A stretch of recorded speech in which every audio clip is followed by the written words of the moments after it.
Take a seat, we got stories to share. Lots and lessons hanging in the air. We don't surface, we dive in deep. Talking dreams, heartbreak, wins and grief. From artists to poets, the culture is loud. Like on truths are told, feel the vibe all around. Nothing's off limits on the couch. Thursdays at 8, we air it out. Pull up, tune in, let's talk it out. Couch conversations left, no doubt.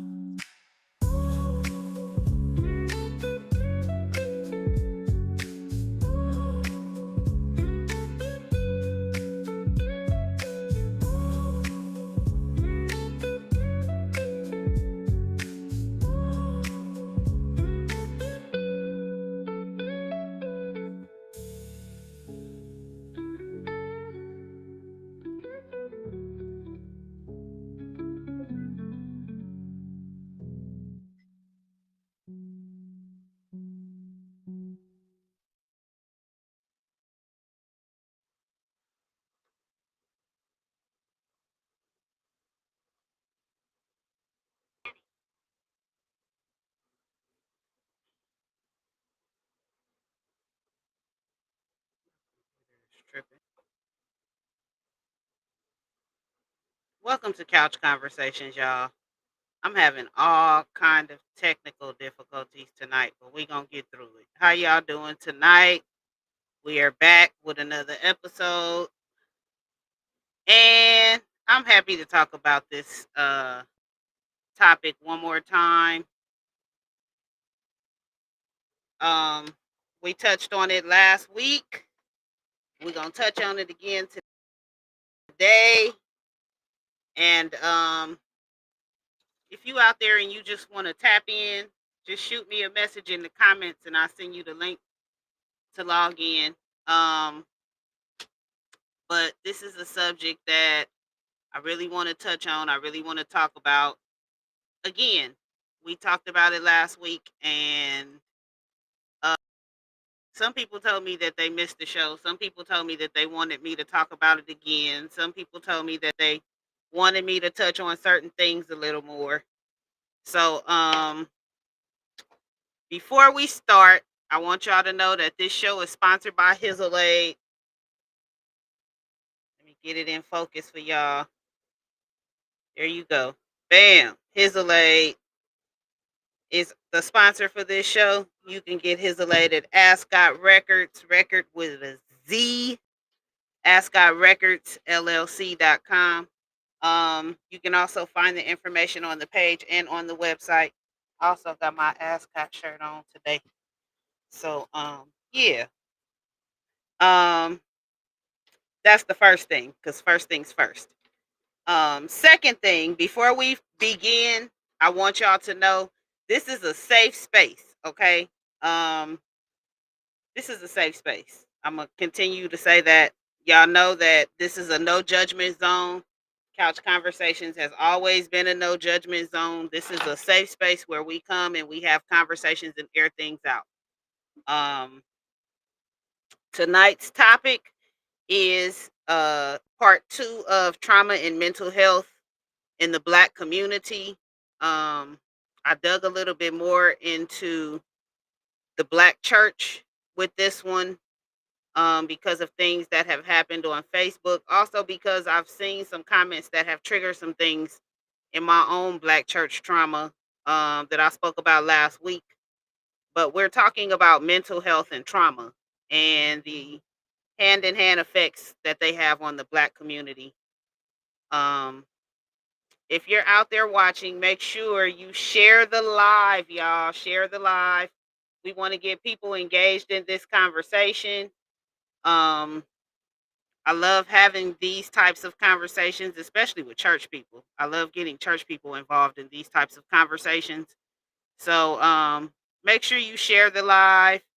And if you're on YouTube, if you're watching on YouTube, please subscribe, please like, comment, share, all that. Please, please, please. But I want y'all to tap in. We talking about trauma and mental health in the Black community. That is the topic for tonight. Um, so tonight's show we gonna talk about abuse. We're gonna touch on grief, anxiety, depression, church hurt, and other things associated with trauma. And I'm giving y'all a trigger warning now. If this is something that you don't want to talk about, it is okay to log off and go away. It is okay. Um, y'all know this show is unedited. We live. If you've watched the show before, you know I am very unfiltered. So it's okay if you need to step away. Last week I started getting emotional. I was like holding back tears, talking about some of the trauma that I've been through. Um, and I'm gonna give y'all some good information at the end of the show as well. So y'all stay tuned, okay? This is gonna be a very, very good show. Um, so whether we realize it or not, trauma is real and it comes in a lot of different forms, from a lot of different places, things that happened in childhood, adulthood, um, car accident can give you PTSD. If you've been enrolled in any type of armed services, I'm pretty sure you have some form of PTSD from being deployed. Um, it's real and it's not dealt with enough in the Black community. And the reason being is because in the Black community, it is such a taboo subject. People do not discuss their traumas, they don't discuss what they go through. Um, and I mean this in a lot of different forms. There are a lot of Black women and Black men um, who have been raped, and they don't talk about it. They never told. They never. I know people personally, young women that I grew up with that had those types of sexual assaults when they were in high school and things like that, junior high school, that they never spoke about to maybe but one or two people, and they moved on with life, and it caused them to later have issues as an adult and things that they had to deal with as an adult. Grief causes trauma, especially in a situation where you have physically someone passed. That is a different kind of trauma. um Anxiety causes trauma, depression causes trauma, church hurt causes trauma. So all these things are things that we want to kind of touch on and deal with. I still have my notes from last week, so I might double back on a couple things. And we have a couple guests that will be tapping in tonight. um so one thing that I want to talk about as far as starting with church hurt. Well, actually, let me go back. Let me go back to some things I talked about last week. Mental health, and mental health deals with your emotional, psychological, and social well-being, and it affects all aspects of life. Um, your thoughts, your emotions, your decision-making process, your relationships that you have with your friends, your significant others, your children, they all become affected by your trauma. So that's why I wanted to touch on both of these at the same time, because trauma and mental health go hand in hand, especially in the Black community. Um, One thing about Black families that a lot of people know is they do not talk about mental health, they do not talk about depression, they do not talk about anything to do with trauma and things like that. It's like a taboo subject. And you know, silence cost. It's real. It really costs a person a lot mentally to be silent when something has happened. Um and there are different types of trauma. So trauma is an emotional response to distressing or disturbing events that overwhelm our ability to cope. That is what the definition of trauma is. And trauma can be acute, like a car accident. It can be chronic, like domestic violence, which is ongoing exposure. Or it can be complex, like multiple layers, layers and layers of trauma from childhood to adulthood. Um, Black people face cultural trauma, generational trauma, uh, racial trauma, police brutality. All those things cause trauma in the Black community, and they're not dealt with and talked about enough. And that is really why I want to talk about this. Um, Social media is shining a light on things, but it's not telling you how to deal with them. Um, So I want to get one of my guests in here before I get too deep into that. We got Miss Boss Lady Shorty V. I'm gonna tag her in. Let me see. Let me see.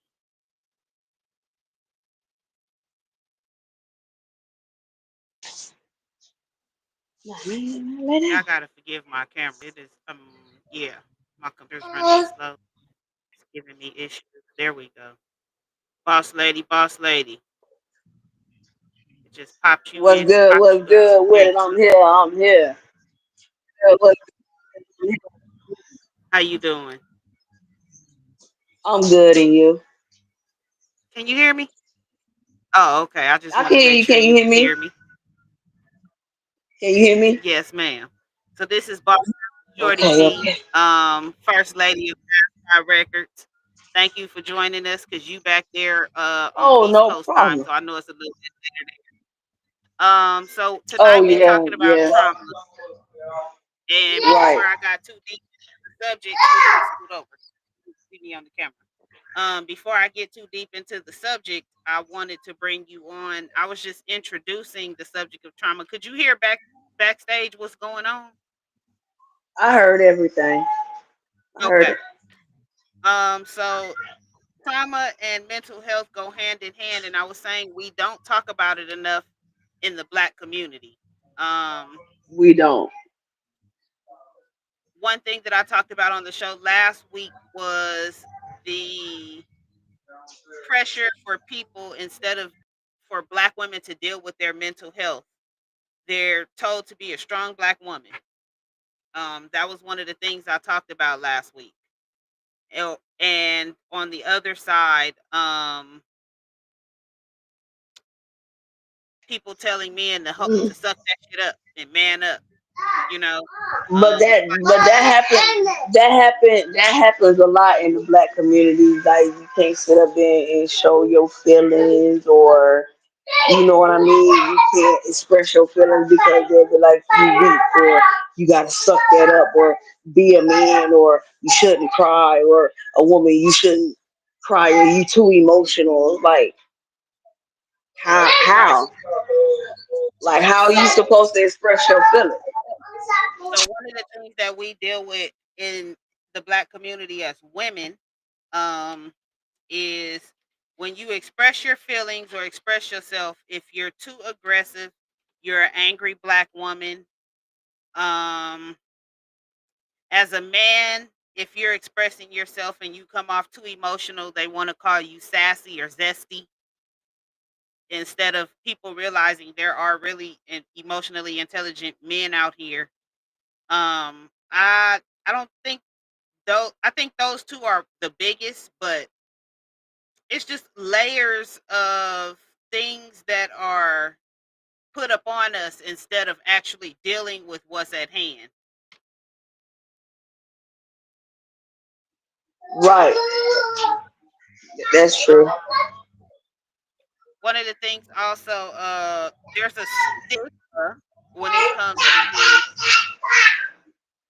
Black mental health, and people will try to shame you for seeking help, for getting therapy, for seeing a psychiatrist, for taking mental medications, or um and this is why I brought the Black church into it, because one of the things that people will tell you when you are dealing with mental health, and I want to be very specific because I wrote down something very, very specific.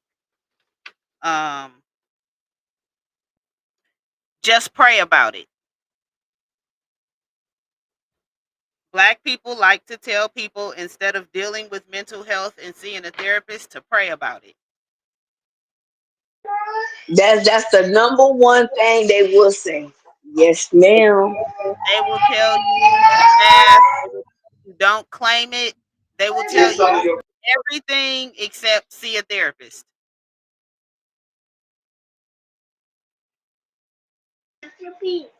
Yeah, because what they'll do is they'll sit up there and be like, "Oh, you got to sit up there and talk to God about it. He'll help you with this and He'll help you with that."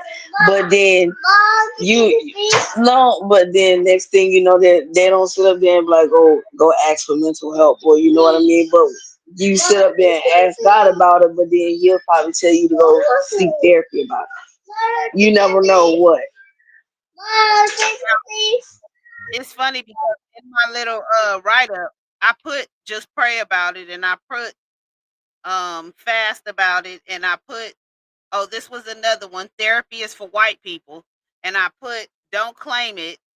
I did not put talk to God about it, but yeah, I didn't heard that one too. Talk to God about it. Um, that's interesting. That's an interesting That's topic, the and I'm number not one. saying that That's that's the number one right there, sis. Go talk to God about it. I'm not saying that You, you're not supposed to talk to God about it, but I mean, we do have therapists, and I do believe that a lot of these people were put here with the knowledge so that we could use it. I don't believe everything is for us, but I do believe some things were put here for us, and I do believe therapy is one of them. yeah, yeah. But a lot of people like, oh, it's no point of doing therapy because they just want your money, or you know what I mean. They're not gonna help you. They're just gonna choose the other side. They're not gonna see both sides. Right. Um, One of the other things I had talked about last week was what goes on in this house stays in this house. That's the biggest. I learned that growing up. That's I the biggest learned one, that. and I think we've taught that to our children and their children, and Yep. Yep. um, I know the That's how it generations. is. I know the generations before me were big on that. Um, what goes on in this house stays in this house. And last week I talked about when you tell your children what goes on in this house stays in this house, you condition them to hide things. Because if there's abuse in the house and you're telling them what goes on in this house stays in this house, you're covering the abuse as well. Um, That's true. I just I understand why people say that, because you have issues where like your children go to school and they say things, and what they say normally is going to be misconstrued. Teachers are mandated reporters. They report things, and then you have to go through the process of things for shit that wasn't even like it was. Um, but at the same time, I feel like it's it's like a double-edged sword. It really is. It's like a double-edged sword. Um, It is. One of the other things that I wanted to touch on was the misinformation and the stereotypes that revolve around people getting help. Um, they're labeled as crazy, and sometimes people ain't crazy. Sometimes they just really need to sit down and talk to somebody and figure out what their trauma is, what they're going through, um, et cetera, et cetera, et cetera. Uh, but I think that we have to be more open to people telling us about everything that's going on. Um, we have to be more open to people telling us that they suffer from different things. I'm sorry. That they suffer from different things and being accepting of that instead of misdirecting it or pushing it aside. Um,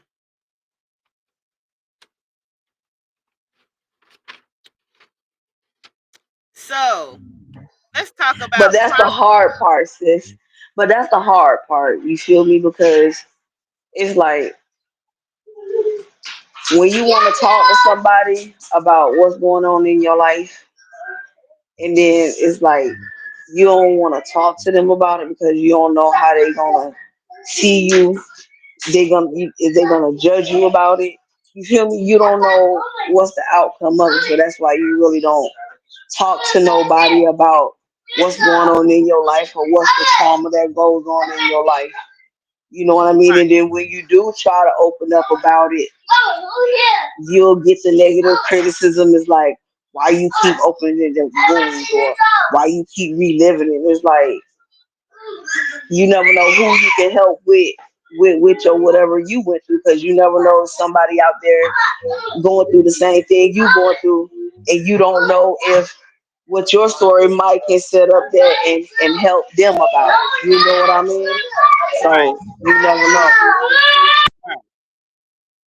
Um, so one of the things I want to talk about as well, trauma in the black life, like just black life trauma, how it shows up in everyday life as black people, different personal and family trauma, community trauma, generational trauma, church trauma, and how it's just day to day. And what I mean by personal trauma is like homes with abuse and neglect or addiction, violence, repeated incarceration where there's no father in the home or no male figures around to help with the children. Um, what I mean by community is racial profiling and unsafe neighborhoods, how black people are treated in their own communities. And let me tell y'all something. Um, I don't think black people realize if people come together, we could get a lot more done. And I'm starting to see that more and more on social media. I've seen in LA where the police came and was harassing a security guard, and everybody came and started surrounding the police and harassing the police until the point that they got in their car and just drove off. That's what we have to do. We have to start sticking up for each other because they literally were about to arrest the guy that worked there for no reason. He was the security guard outside helping with the baskets, and they just rolled up on him, start harassing him. And when I say the community came, it was like people in the parking lot, people inside the store, the people that work there, and we outnumber the police. I'm not saying we need to go out here and riot and do all this shit. I can't incite any of that on this show. I'm just saying that we outnumber them. So we need to start using those numbers to make things happen. Okay? That's what I'm saying. But you know what? Of course. But you know what? If we end up start doing that, start gathering together as a black community, they can't stop us. That's why they doing what they doing to us. They keep putting us against each other. If we stop listening to what these doing, you know what I mean, the other doing, they, Okay, so you know. I can't even say they putting us against each other because some of this shit is our own shenanigans at work. That's true, but if like you get what I'm saying, right? If we just combine together and stop doing with the fuckery and dealing with Absolutely, I everything, understand what you're we if saying. we band together, we unstoppable. Just like these Mexicans out here, Absolutely. they band together. Listen, they go out here, they work together, they'll sit up here and live together, and they know how to make that money together. Now, if the black community end up doing that, we'll be just fine. But we can't Okay, so because it's always a I'm gonna lot tell of you jealousy. why the black community can't do that. It ain't even just the jealousy. I'm gonna tell you why the black community can't do that. And I just realized this a couple of days ago. And I want y'all to listen to me if you are watching this show. I need y'all to hear me on this. I need y'all to hear me on this. The reason that the black community can't band together is because y'all are too damn sensitive to other people. And what I mean by this is, I was watching something the other day where the guy says, I was working, um, I was at a convention and they were talking about like racial shit afterwards. And he said, and the question posed was, there's 8 of us and you have a slice of bread and we want to know, no, excuse me, let me rephrase that. There's 8 of us and it's you and 3 of your family members and 4 other people. You have a loaf of bread.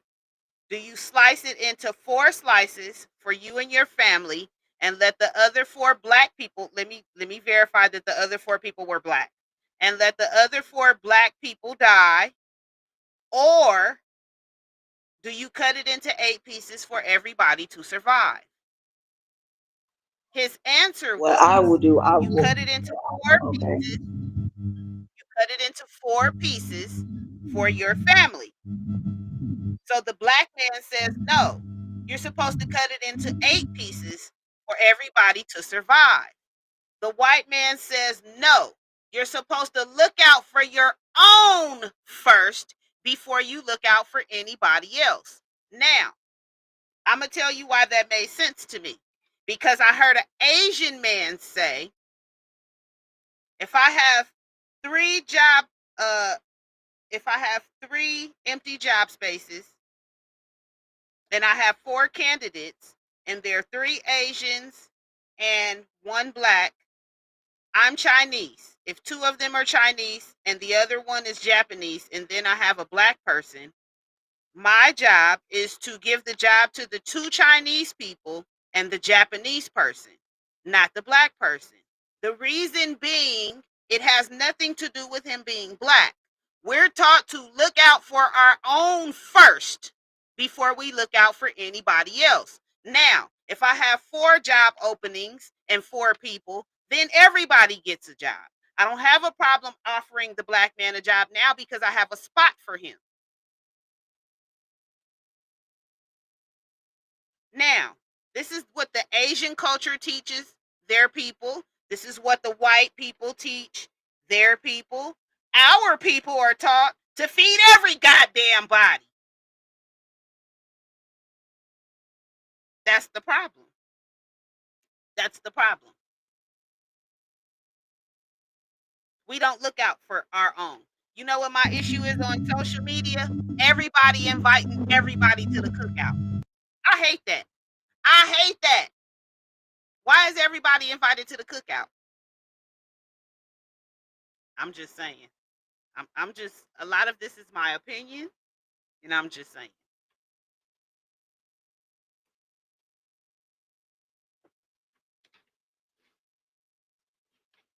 Um,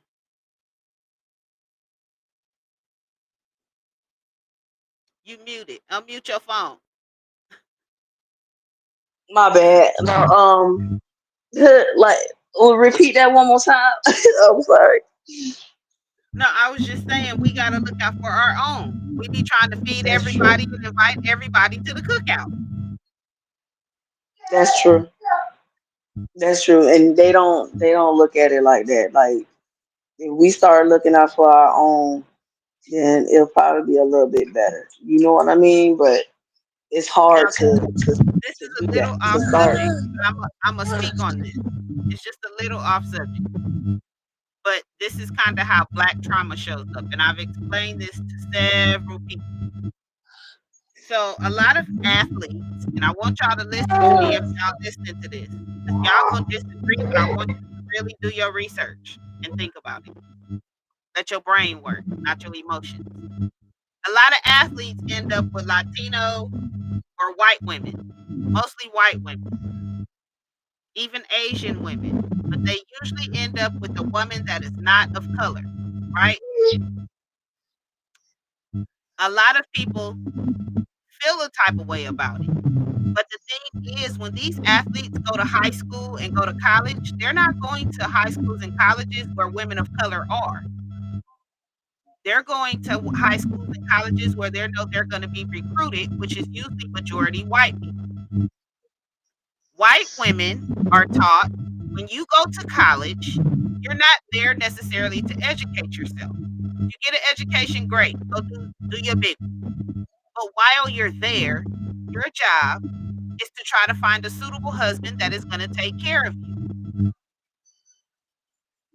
So if they're taught that raising up, when they get to high school and they get to college, they're going to go for the athletes. 90% of the athletes are black.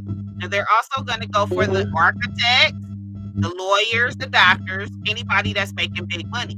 But that's what they're taught in their culture. We're not teaching our children go find you a man in college. That's why half of our young girls is fucking all the same YNs. Mm. I'm just saying. No, you speaking facts. But then, So when but you look then, but at then, but different then, sides of the but culture, in this culture, but in this black culture, sissy, some of the parents be sitting out there be telling them females to go find them ballers, go find them drug dealers, them big ballers out there. You know what I listen to mean? what you said. Drug dealers, not an athlete, a drug dealer. But listen, some of them be smart enough to be like, go get them athletes out there. You know what I mean? Go find them lawyers out there, them doctors out there to do that. Some of them do. Some of them do. Not all of them. Some of them Lord, do. Lord bless us. Lord bless us, Jesus.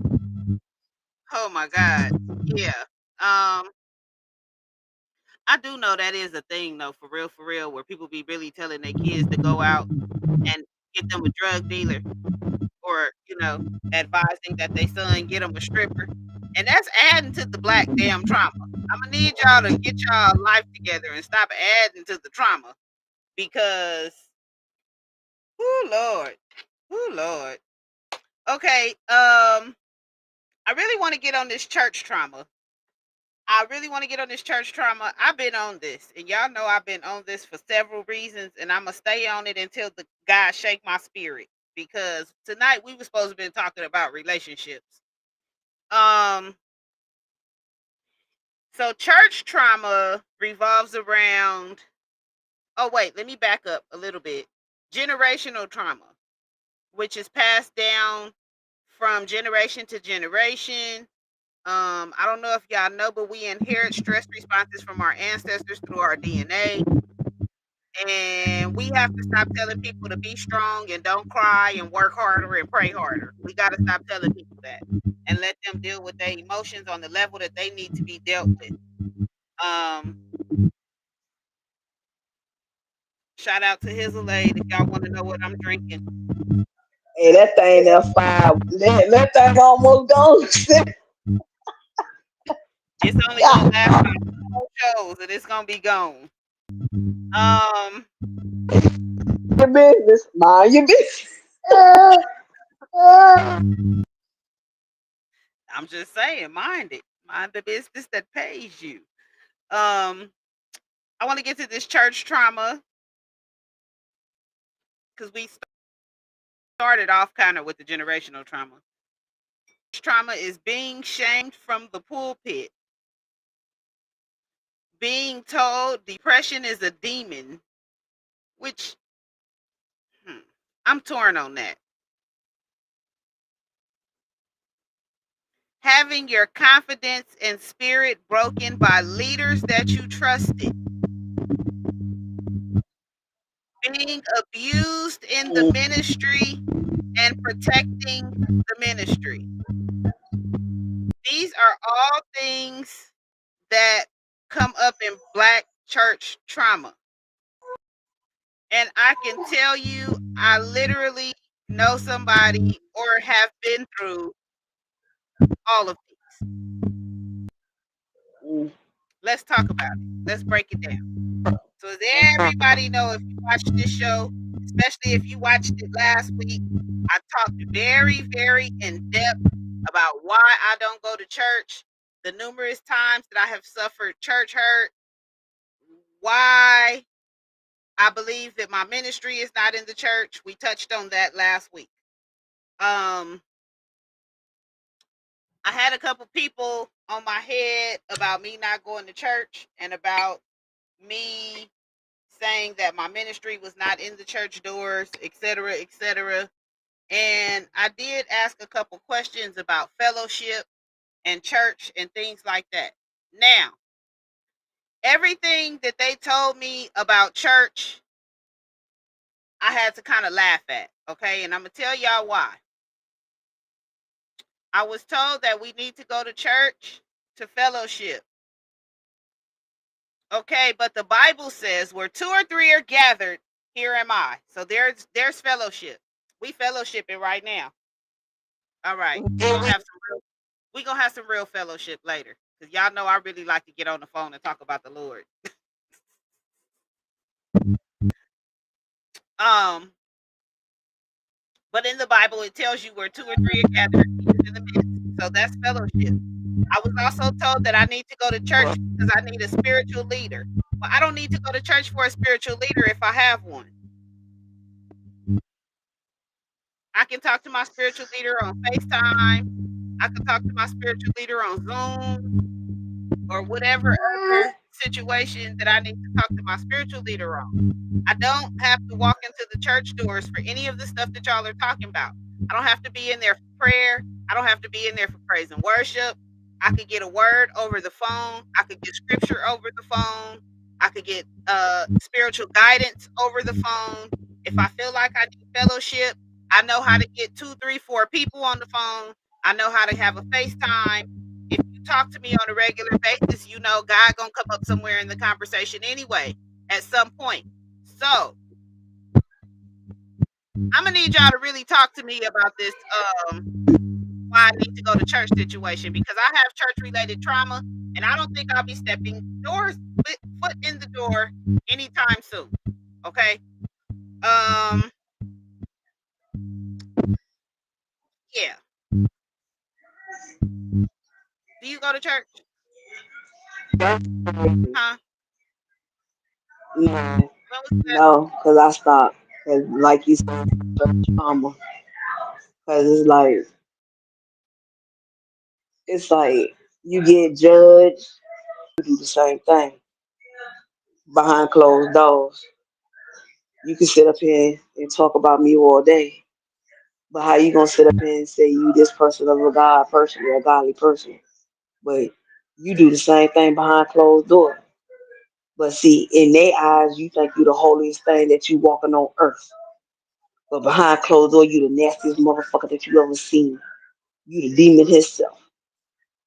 But in front of them, you God, Christ, and the angel. But see, that's that mask they put on and they well, you can't do that. You can't sit up Let me here and tell tell me y'all what that. I have discovered. Let me tell y'all what I have discovered since I have stopped going to church, which I thought was quite interesting. One thing that I have discovered since I have stopped going to church is y'all looking for the wrong perfection. Y'all are looking for this fake perfect image because it's fake. It's all fake. Nobody's perfect. So there's this fake perfect image y'all looking for people to portray. And if you know me, you know I am anything but fake. So that is so hard for me. Okay, I'm not with it. Um, God wants spiritual perfection. Okay, y'all need to look at the 10 Commandments and see what the 10 Commandments tell you to do. And I'm not saying that's all you're supposed to do according to the Bible. That's just the bare minimum. But y'all need to start there because most of y'all ain't even doing what the 10 Commandments ask you to do. And then you want to get upset with other people because they're not portraying a certain image. And I think that's insane. It's insane. Um,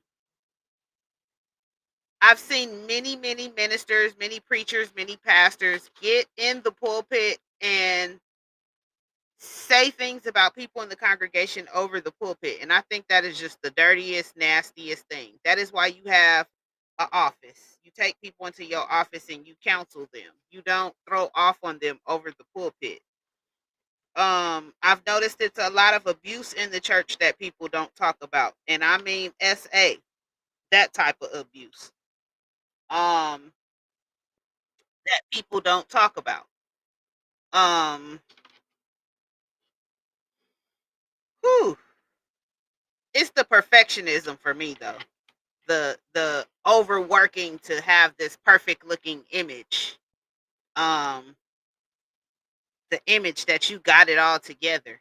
And I think a lot of people think because they dress up on Sunday and they Sunday's best and pull up in a nice car, shout all over the church, speak in tongues and spit all over the place, sing a good song, throw their hand up, that they living right. Like that's not how that go. And then y'all are like, I want to say projecting. Y'all are projecting y'all shortcomings on other people. And I think it's crazy. I think it's really crazy. Um, One of the reasons why it's so hard to talk about mental health in the Black community is because we're rooted in church trauma. And some of us are so like far gone in the church trauma that we're not dealing with everyday reality. And I'm just saying, I, just because I don't go to church don't mean I don't believe in the Lord. I pray several times a day. I read my Bible. I'm in my word. Um, yeah, I also know that God will speak to you if you allow him to, and he will give you some wisdom on your own. That's all I'm saying. Uh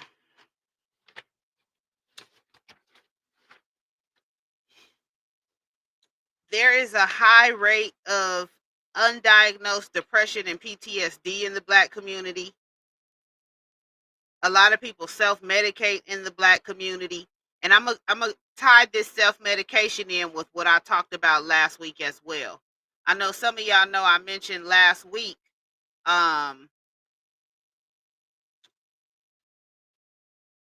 y'all want to talk about people's sins, but sit up and sin at the table, especially on Sunday. And I'm going to stand on that and I'm going to die on that hill. Because I have been to dinner with Black folks on a Sunday, especially Black church folks. And y'all will sit at that table. Y'all will eat until y'all can't eat no more. Pop your top button open, undo your skirt, trying to get some relief. And that is gluttony. That, ladies and gentlemen, is gluttony. That is a sin as well. Gluttony is a sin. Shorty V is back. We gonna add her. I don't know how she got dropped, but Shorty V, I'm fussing right now.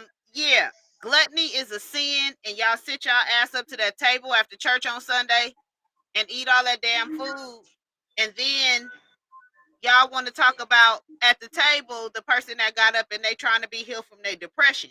Like, I need y'all to know that sin is sin, okay? Most of y'all are not living by them 10 commandments. This is what my issue is. In the Black church, y'all sit up and traumatize people, and y'all don't even know the Bible half the time. I have heard so many preachers misquote the Bible because they listen to somebody else misquote the Bible. I'm going to need y'all to get it and open it and read it. If you don't want to get it and open it and read it, you can get you an audio book. They got an audio book that will read it for you. But y'all need to learn that Bible yourself, because y'all telling people what certain things are, but y'all sinning every day. Yeah, I'm gonna say it. Y'all sinning when y'all sitting y'all ass to that table, every eating day. stuff y'all ain't supposed to be eating every day. That the Bible tell you not to eat. Y'all, that's a sin too. But then you want to get up in the pulpit and talk about somebody dress being too short, and y'all know I'm a stay on y'all about leave these gay people alone, okay? And the reason I say that is because it's not our place to judge them. That is not our job. And I told y'all last week, y'all been letting them sing in the choir and direct the choir this long, so ain't no need of talking shit about it now, okay? Thank The you. choir Thank director you. been stay in the church since the church been created. Oh God.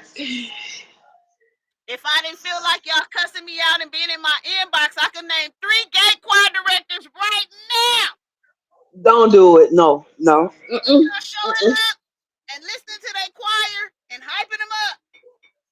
I need to put this hizzle laid down. That's what the fuck I need to do. That's what I need You to do. do. Yes, sis. Go ahead. Let's put it down. I'm just saying. Because everybody want to talk about sin, and I got an issue when you start talking about sin. I made a comment Thank last you. week, and I said, listen, y'all have to leave people alone and let them deal with their trauma. Okay? Me smoking weed is not any worse than a crackhead smoking crack, and y'all can say what y'all want to, but it is what it Thank is. you. Y'all can Thank say you. weed come from the earth. Yes, it do. But y'all show me in the Bible where he said smoke it. Okay? I'm just saying. Everybody want to Oh throw God. everything out there and try to be politically correct. Oh, God put the weed here for me and you and that. Yeah, weed is a herb. You use it to cook like you do parsley, basil, cilantro. That's what weed is for. It nowhere in the Bible says dry that shit out, roll it up in a blunt and smoke it. Okay? But we do anyway. We do anyway. Nowhere in the Bible does it say do that.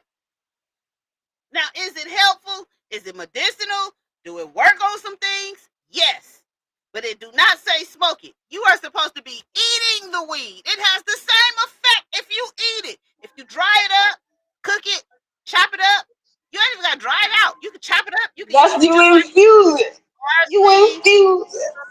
cilantro, um, basil, rosemary. It's a herb.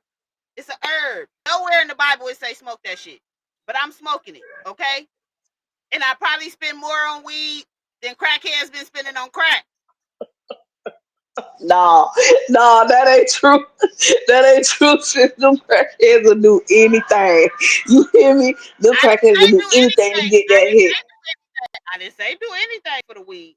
And that ain't what I said. I said I spend I'm more telling money you, more money, yeah.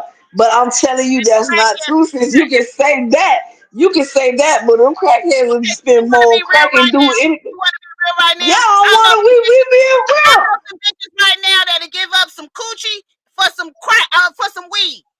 Okay, give I them an know that. eight That's true. and a That's burger, true. and they will do you That's in true. for the night. So come on now, it's That's people out here that's that's treating the true. weed like they crack, It's like it's true. crack. It's true. It's true. It's This is true. why we It's need to true. deal with the black trauma. Because why are we out here acting like weed is crack? And why is y'all out here giving up ass for weed? Y'all Cause don't they see act this. like they Y'all got to grow weed, look. honey. These look, let me show y'all something. Let me show y'all see this. This is a jar. I've been collecting weed seeds now for I don't even know how many years. You know how hard it is to come across a weed seed.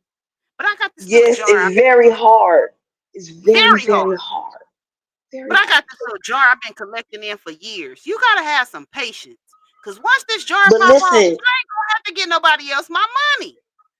listen, but them seeds are very hard to grow because you gotta germinate the motherfuckers. Then you gotta put Listen, it out there. Then man, it's hard. I listen. You gotta know who you know, okay? And Okay. I was married to who I know, okay? And we still friends, okay? So Mm, I got a little something going on, okay? mm. Be patient. Be patient. That's all I'm Hey, saying. that's what they Back say. to the You gotta black, be patient. back to the black trauma. Um, y'all know gender roles carry trauma too. Okay, let me tell y'all this, It because do. I don't even want to get into the gender roles. I don't want to do that because I stepped away from that, and I'm gonna tell y'all why. Y'all are traumatizing yourselves, comparing y'all relationships to these fake ass relationships on social media. Y'all traumatizing yourself, okay? These relationships are staged for clicks and likes because they're monetizing. Do y'all know how much money y'all made Joe and Netta when Joe, A um, lot of money. A lot of yeah, money. Joe Netta and Buku money. Charles? That's what I mean. Joe and Netta is the same damn person. Joe Netta and No, Charles. Netta, whatever her name is, Netta and Charles. Let me tell Yes. y'all something. Charles, Joe, your food Joe is got a whole ready. wife at home. His wife came out and said, "Why y'all thinking that him and Netta are in a relationship? All of this is That's that staged white girl. That white media. girl. He was the white girl was behind him. Wife, they had a baby. He had to make some money to take care of the baby. They just posted a video not too long ago, him and his wife, 2 or 3 weeks ago on TikTok. I seen that. I'm like, is this? I'm like, I know That's he how wasn't. much money Joe and Charles made. And Charles had a A whole wife lot. at home. But they sitting up here A, making these skits. They're skits, people. and they This is go to the. 15 seconds, 30 seconds, an hour of somebody's day. Y'all watching them on live for an hour thinking this is their 24-hour life. That man had a whole wife and a baby at home and they were monetizing because y'all watching this BS. Y'all got to learn how to separate social media from real life because y'all are inflicting more trauma on yourself than necessary. That's mental trauma. Like I literally take days off social media where I just like I don't post, I don't read nothing. And then there are days y'all think I'm on social media because I'm posting. Let me tell y'all something, okay? I'm gonna give y'all a secret. Is my mic on? Because I'm about to give y'all a secret. Are you listening? I hear you. We hear it. You hear Come me on. loud and clear? Microphone check. One two Just one because I'm two. posting on social APB. media don't mean I'm on social media. Because do y'all know that y'all can schedule y'all post? Do you know that you can schedule a post to go up anytime that you want it to go up? Did y'all know that? So while y'all thinking I'm No. social media because the post went up at 4:07 in the morning, that's just what time it's scheduled to go up. Y'all be hitting me up talking about, girl, you woke. No, I ain't woke.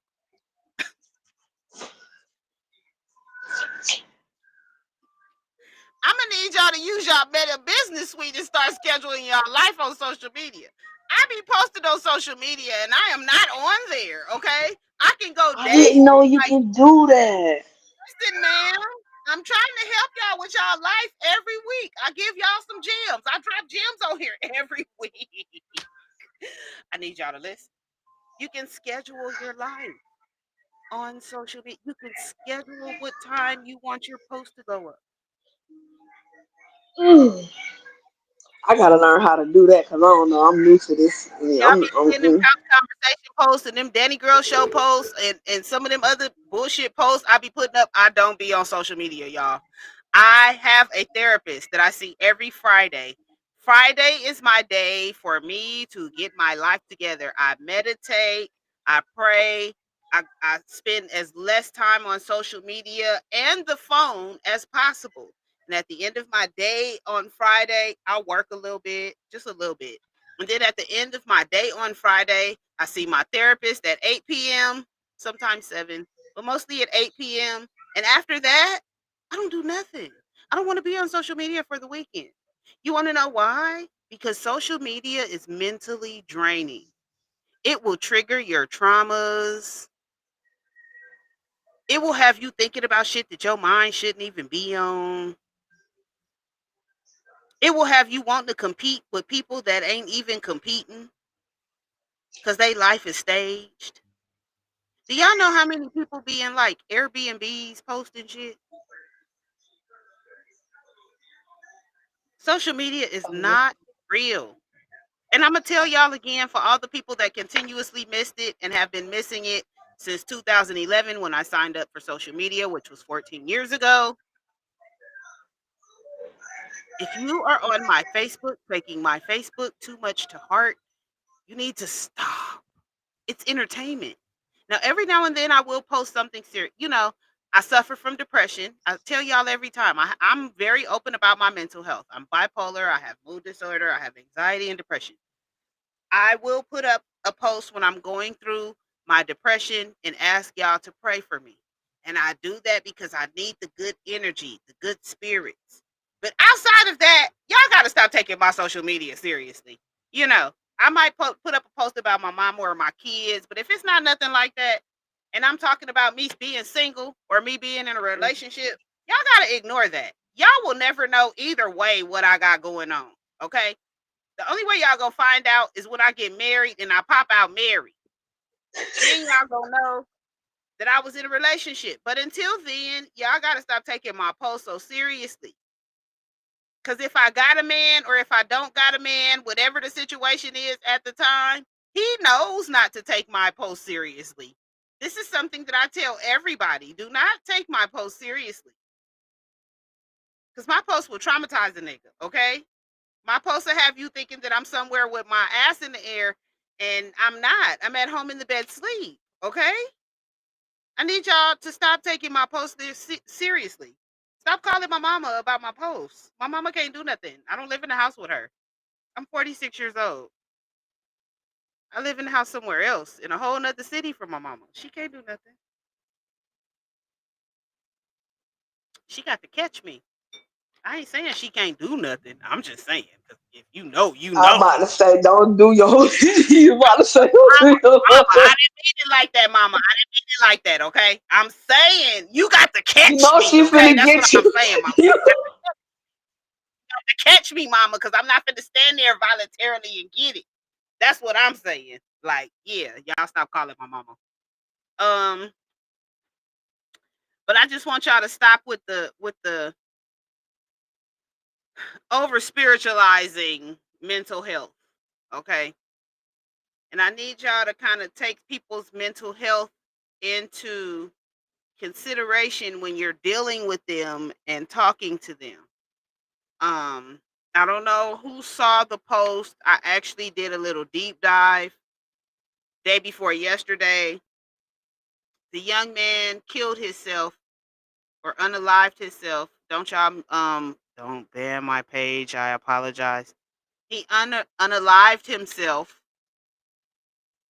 after his baby mama went on a rant about him on Facebook. Um,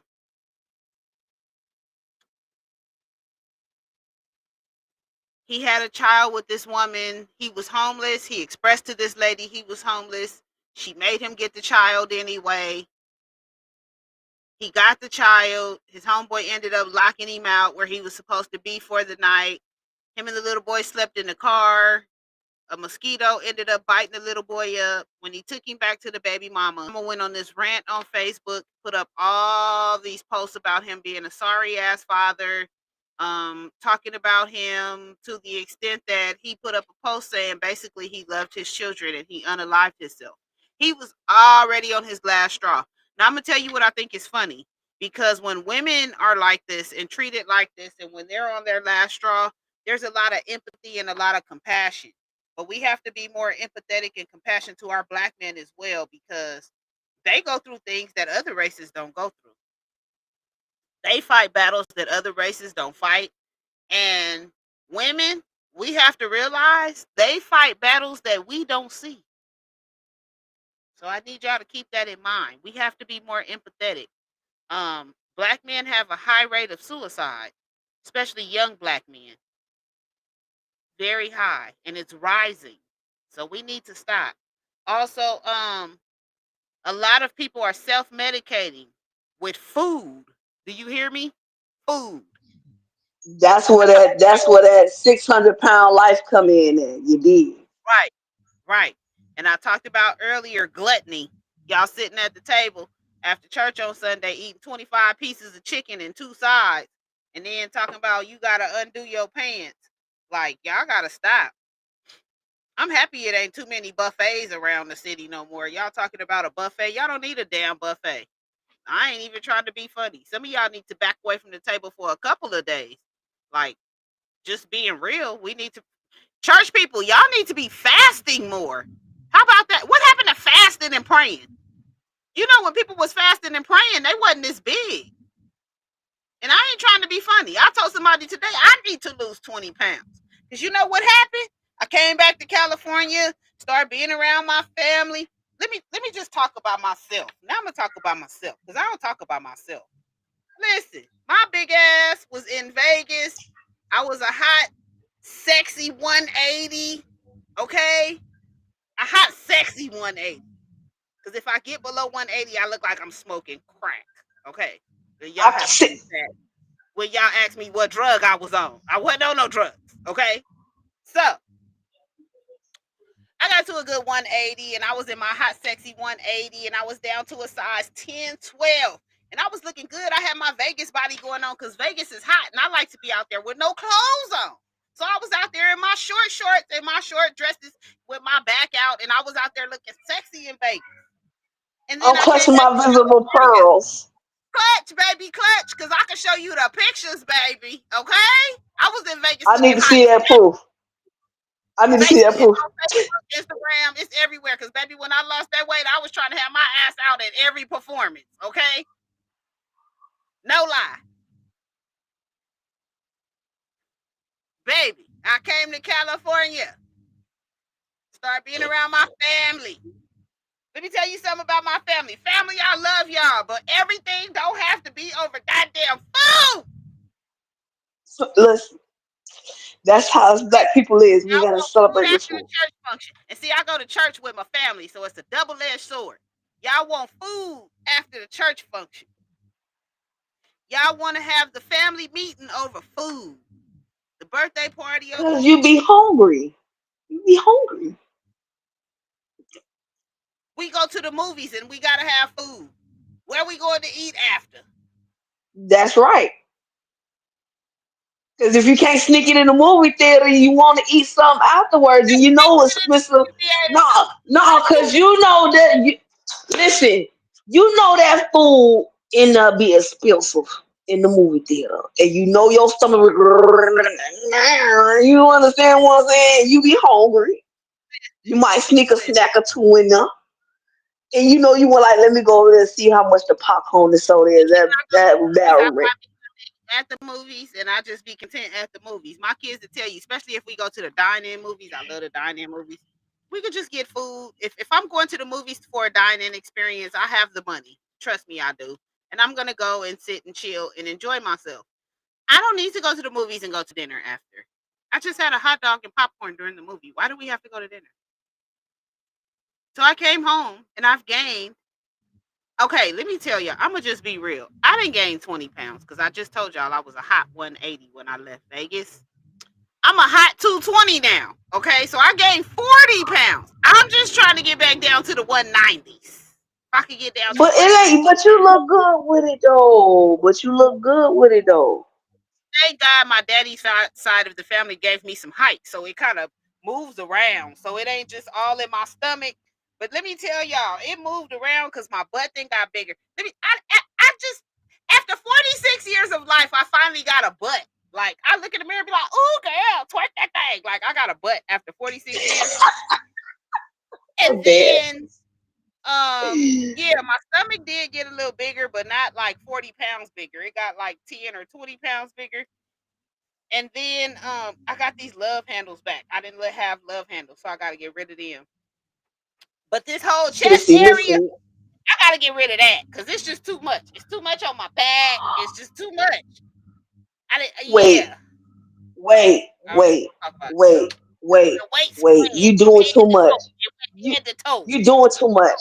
You doing I'm too just much. Now see, no, you said you a solid 220.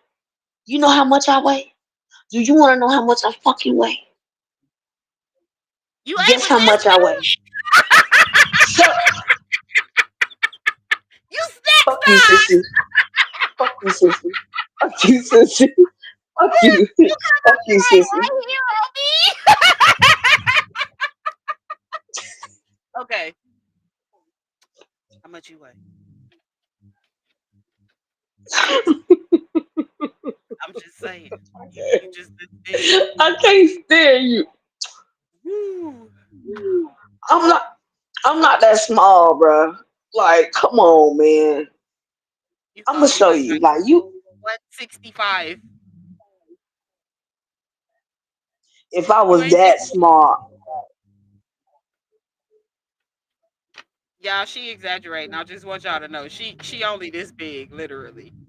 hold on. Let me show y'all, cause y'all She like motherfucker think 4 I'm foot that 11. goddamn small.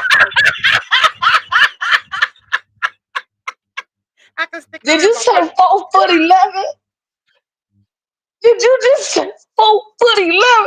I'm 5'1", ma'am. Thank you very much. I'm 5'1". I want to Listen, see that look, on hold paper. on. I want to see that I'm on gonna give it paper. to you. I'm gonna give it to you on paper. Hold on, let me give it to you right. Hold on, cause young motherfucker, God. I don't know how to get this together. Wait, I gotta get it together right. See, Girl, cause how if much I you put it weigh, in the way, girl? Ooh, I didn't went over I'm my 180, how much? 189, 189. Okay, anyways, Ha! you guys. I'm I 189. I could pick I her up went and to put the doctor.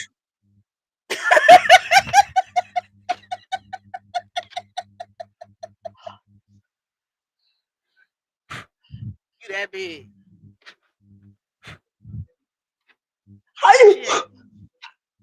I'm a solid 189. Damn it, I could I'm blow a you away. solid 189. Okay. All right, y'all. But black trauma causes you to That gain weight trauma right there, what you because did to me. That right there, I that right there, apologize you for just. traumatizing you on the couch. That is not my goal. But hey, I'm I'm playing. drinking. It's a little unfiltered. Anyway, I was just yeah, playing. black trauma causes you to gain weight because I came back to my traumatic ass family and I didn't gain 40 pounds, but I'm still sexy. Y'all see, I'm still out here shaking my ass at this block party in my short shorts. Yeah, Trying somebody wanted to handle it. I'm about to go on a diet. Listen, listen. Let me shut up. Shut up. Shut up. Yeah, Let me cost shut your up. ass on that one, huh? I got a filter. I got a filter. I can handle it. Ask them, can they handle it? Okay. Anyways, don't go there with me. We gotta stop this trauma in the black community. And let me tell y'all something. Y'all women out here traumatizing these black men. I've been doing these interviews and I think I'm gonna put them in a book. I've been thinking about doing a new book. Y'all are inspiring me to do a new book. I've been talking to these black men out here over 40. Y'all done traumatized the hell out of these men. Y'all divorcing them, taking half. They don't even know why you took half because you ain't built shit. Um, some of y'all ain't even got kids with them. Y'all just taking half. Some of y'all out here taking child support, but ain't taking care of y'all kids. Um, some of y'all done cheated on these men that really loved y'all and did them so dirty that they don't think they want to be with nobody else. Um, some of these men that I know in the industry, y'all done fucked them all the way over. I know y'all think a lot of these niggas in the industry is hoes, but let me explain something to y'all. A lot of them want to be loved. They really do. They don't want to be in the midst of a traumatic and dysfunctional relationship. Some people had enough of that in their childhood, or they didn't have that at all in their childhood and they just want peace. Uh, I have met many men that y'all women have traumatized. And like listening to a man talk about a traumatizing relationship is a whole nother level of trauma. Okay. Because I think I'm traumatized from listening to the trauma because I didn't realize that this was going on. I didn't realize that this was a thing. Like, Can you say some of the traumatizing what they said, like a little bit, like not too much? Like so what was?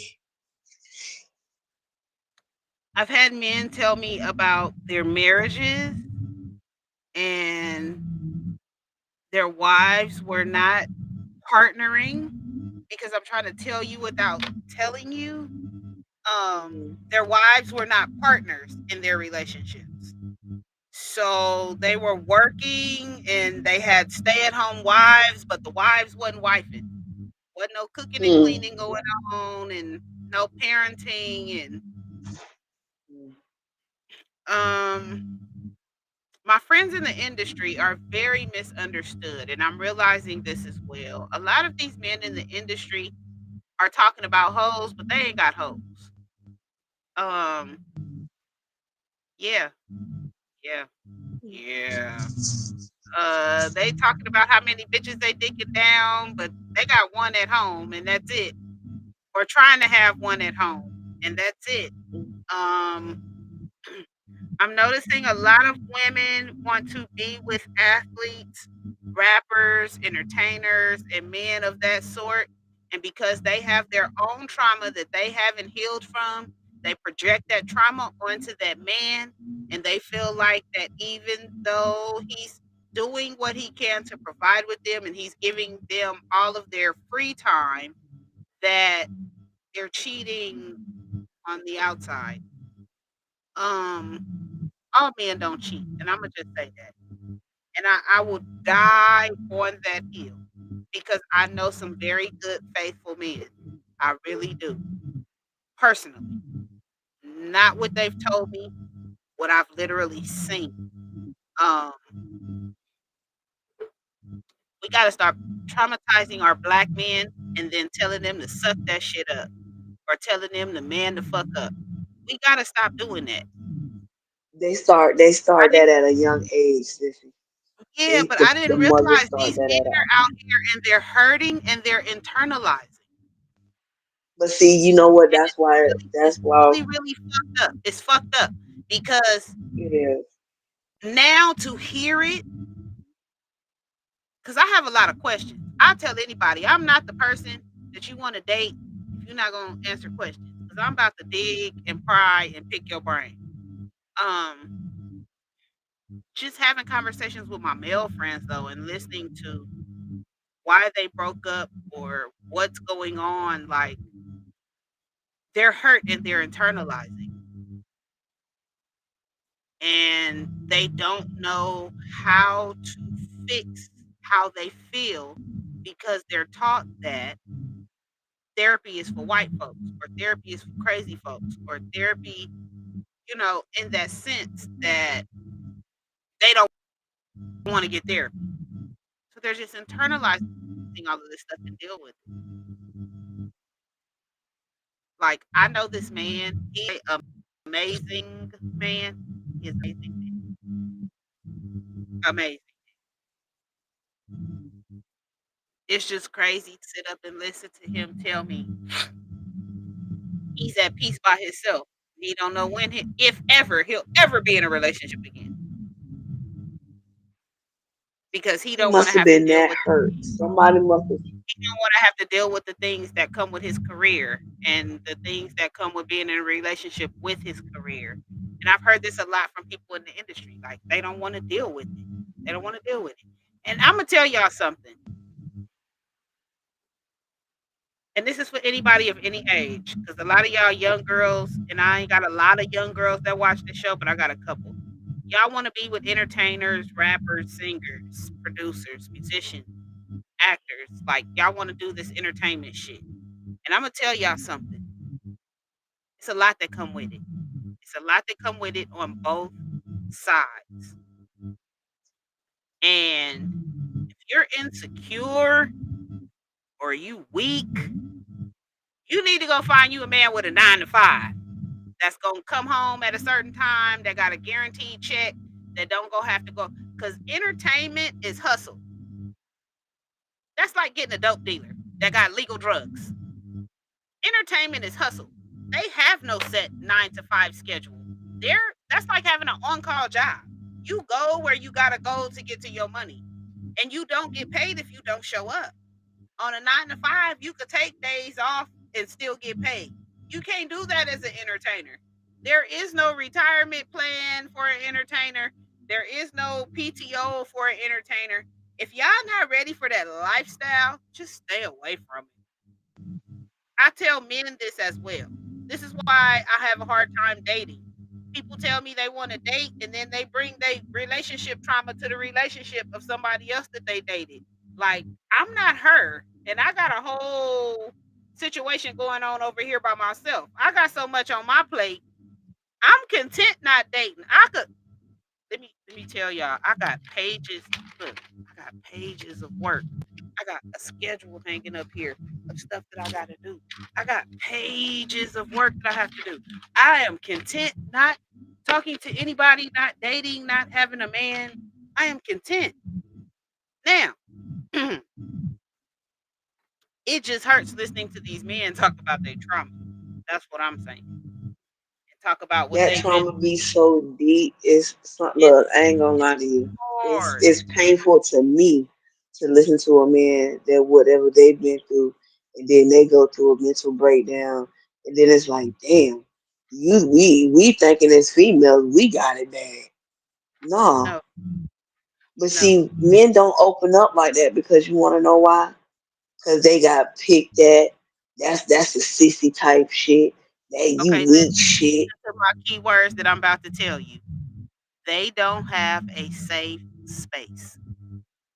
That's it right there.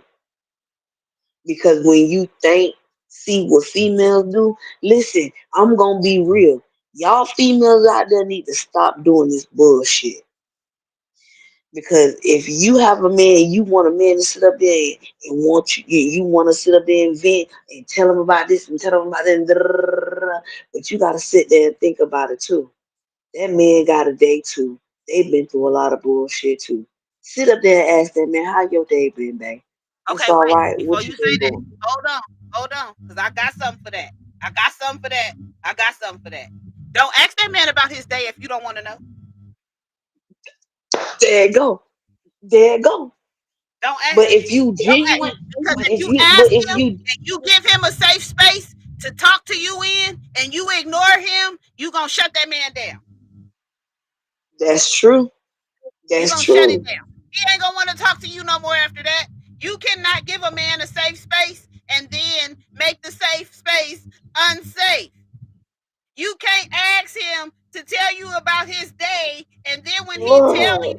you disregard everything that he just said, God or dog it. you're not Sissy, paying I was attention. getting up.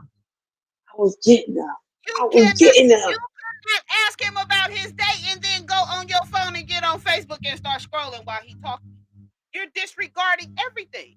You might as well not I was have asked. getting up. Dang. Listen, I was getting up. I was getting up. Dang. one thing I But learned, anyway, my therapist told me this. I'm very careful about what I tell people now. He said, don't tell nobody you gonna be there for them if you can't be there for them when they come to you, because they gonna come to you and it's not gonna be when you expect. right, right.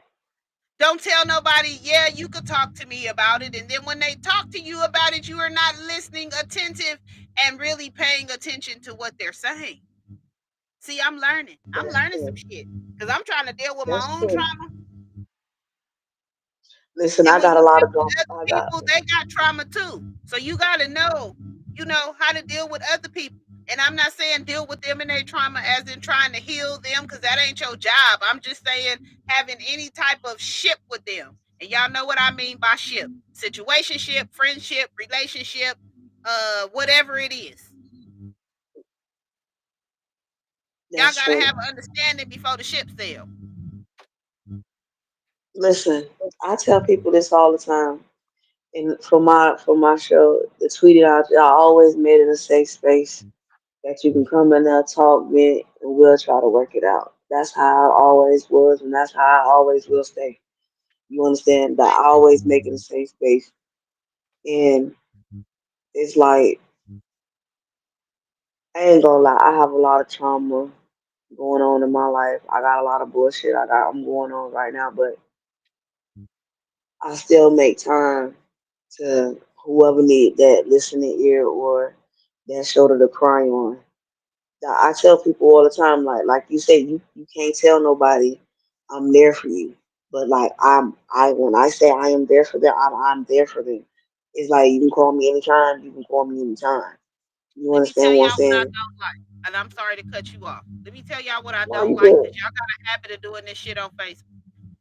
I've been very open about my depression, my mental health, whatever, etc. I can't stand when people tell me, "Oh, if you need me, call me." Right. If And you then you going through call them and something, then they reach can't out, find and then I can't find you. And I'm gonna tell y'all something, and I'm gonna make this plain, and y'all can play this back 20, 30, 40 years from now, whenever I leave this earth. This is on record. I told my sister and my children, if they didn't fuck with me when I was alive, don't let them fuck with me in death. All y'all people to be talking about if I need you, call you. If I need you, call girl, I'm here for you. Oh, I'm here for you. And when I call you, don't answer. You only got one time not to answer for me, and you ain't got to worry about me calling you Especially if it got something to do with me trying to get something off my chest and I'm dealing with my mental health. I got one time to call you and you Mhm. don't answer, or you tell me you gonna call me back and you don't call me back. Y'all the motherfuckers that I don't want getting up at my funeral when I leave this earth talking about, oh, that was my homegirl, that was my sis, Oh that was yeah, that's what nah, they and I gonna told do. my sister. So I'm telling y'all this because I don't know when I'm gonna leave this earth. It's gonna be in God's time. But when my sister get up at my funeral and start cussing y'all out, I just want y'all to know I told her to do that. Okay? She got a list of people that I told her if they speak at my funeral, you cuss they ass out. Because they didn't fuck with me in life. And I mean that. And I'm standing on that. And I told my kids that. Y'all don't let nobody get up and portray me to be nothing that I wasn't. I can't stand at funerals when people start getting up talking about, oh, I love them. Mm. No, you didn't. No, you didn't. No, you didn't. They needed you. You was nowhere to be found. Nowhere. Nope. Nope. I don't want to hear that shit. Um, I'm gonna tell y'all something else. And y'all can kiss my ass about this, and I'm telling y'all this, and I'm gonna say this, and I'm gonna say it one time. If you miss it, oh fucking well, you gonna be treated accordingly. Cause this is live, and you should have been watching the damn show anyway. Okay? I have been very open with a lot of people about my leave from Vegas. How I ended up in California and why. Mm. That was a very traumatic move for me because it was not supposed to happen. I was not supposed to be in California at all. In the process of that, I took a big multi-thousand-dollar L.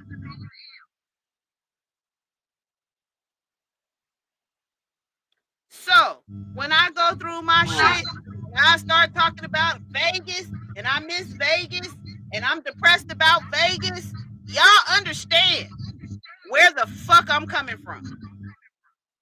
I lost my whole life when I left Vegas. And I mean that literally.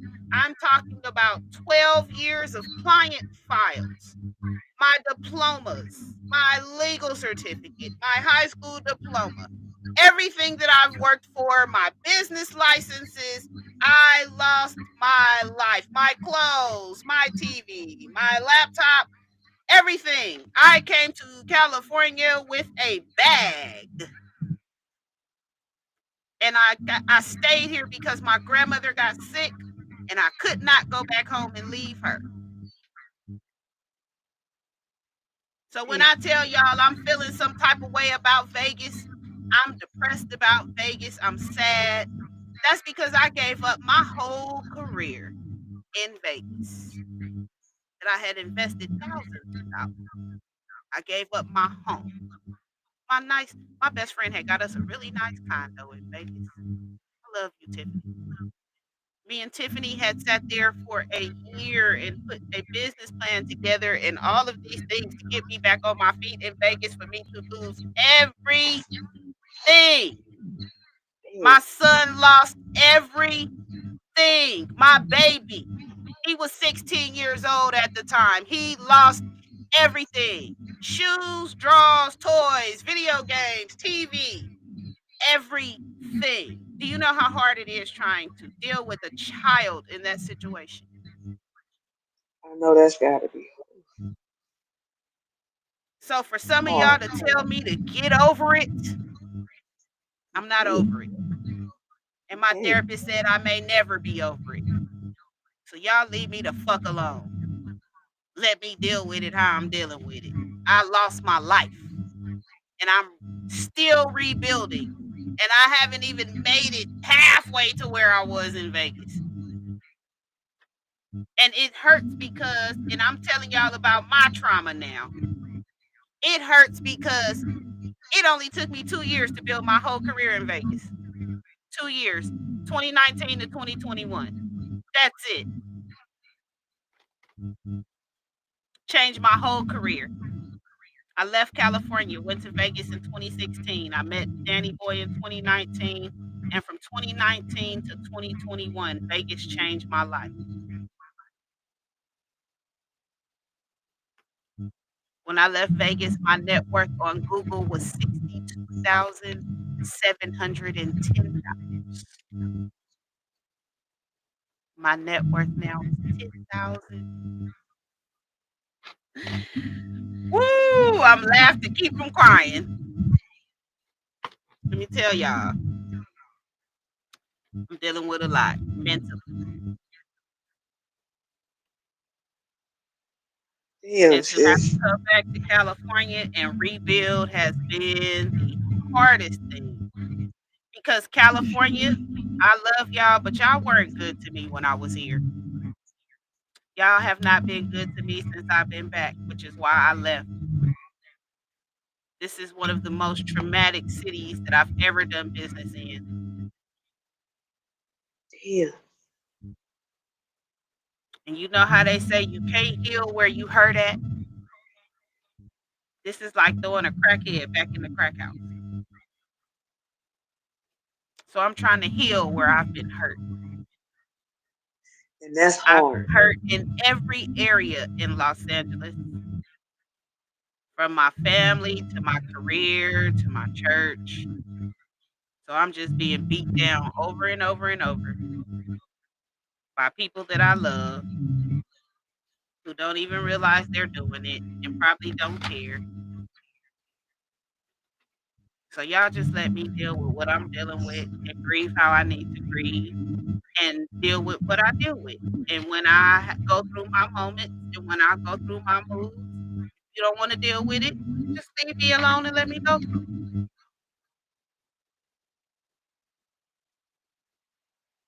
That's all I'm saying.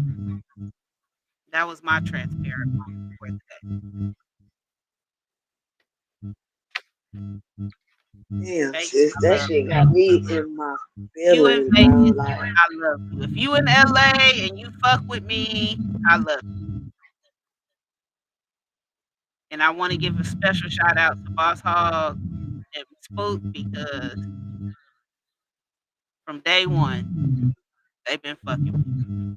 They have never stopped. And they have been there for anything that I need. And that's why I fuck with Ask God Records. That's why I'm the face of Tizzle. That's why I wanted to do that. and like I said, sis, when I seen you, I, I really wanted to present that to you personally because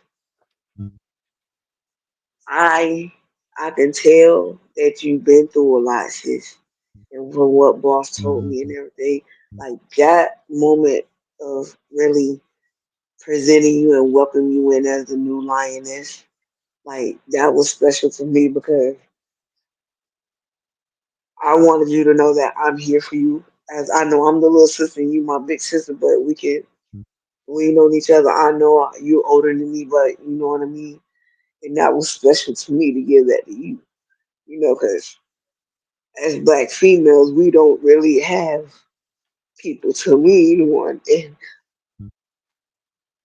you know, because like as you were sitting here talking about your trauma, I was holding it back here because I lost my mom when I was 17, and that shit hard. And I sit here and see how kids be so cruel to their moms and their moms be so cruel to their kids. It's fucked up. Because you only got one life. You only got one moment. It's that shoulda, coulda, woulda that kills you. And what traumatized me is that in my life, I found my mom. Me and my little brother found my mom in the house between the kitchen and the living room. She didn't move. And what really fucked me up, sis,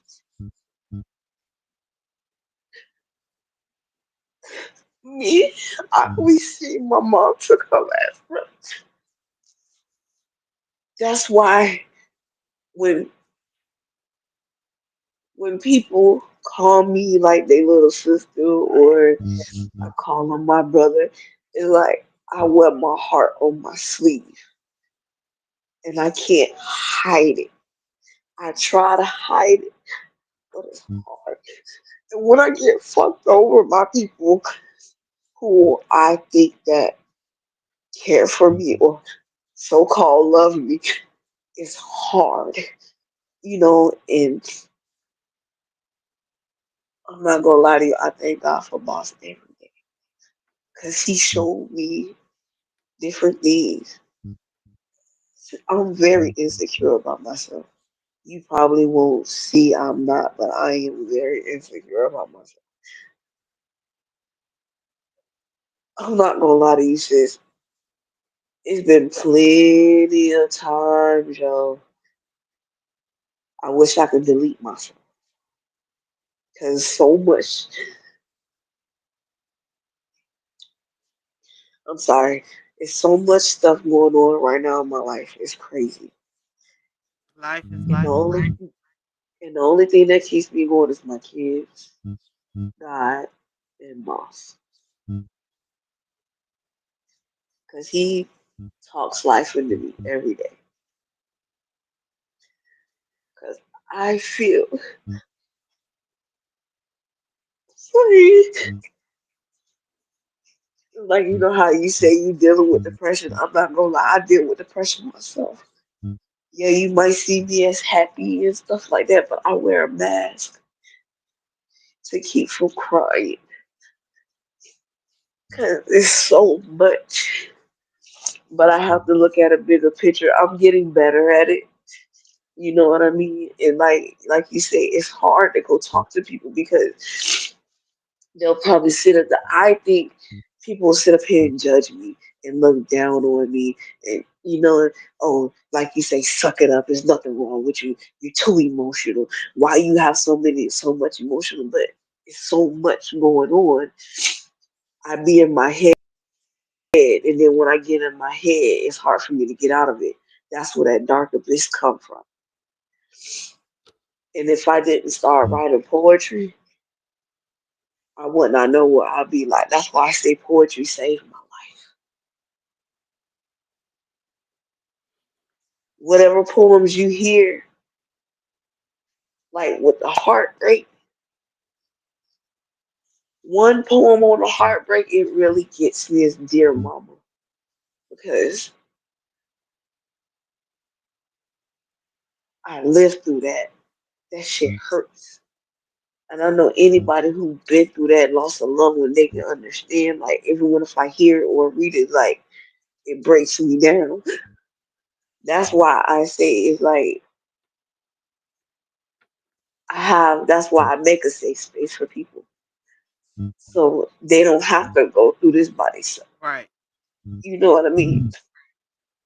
If you need that shoulder to cry on and lean on, whatever I'm going through, I put my own feelings to the side to make sure you okay, you happy.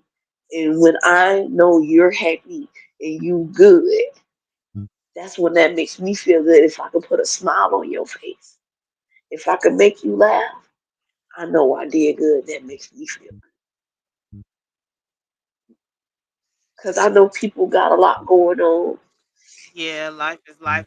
And being Everybody on in your life. pod and like with this radio stuff that we do, it's hard.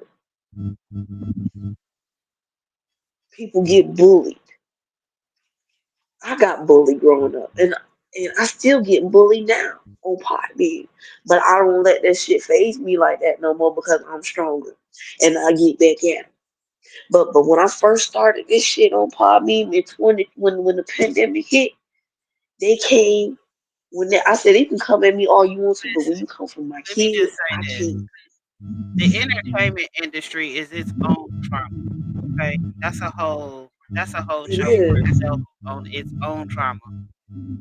Um, And listen, I didn't want to get into this entertainment business, sissy. I didn't. listen, let me I'm, tell you, I'm like, I've been in it my whole life. Literally.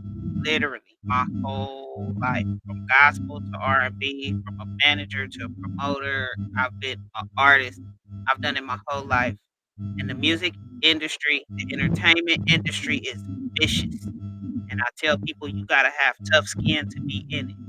It is one of the most You do. traumatizing places that you will ever work in. It is one of the most traumatizing workplaces, one of the most judgmental workplaces that you will ever, excuse me, have to be in.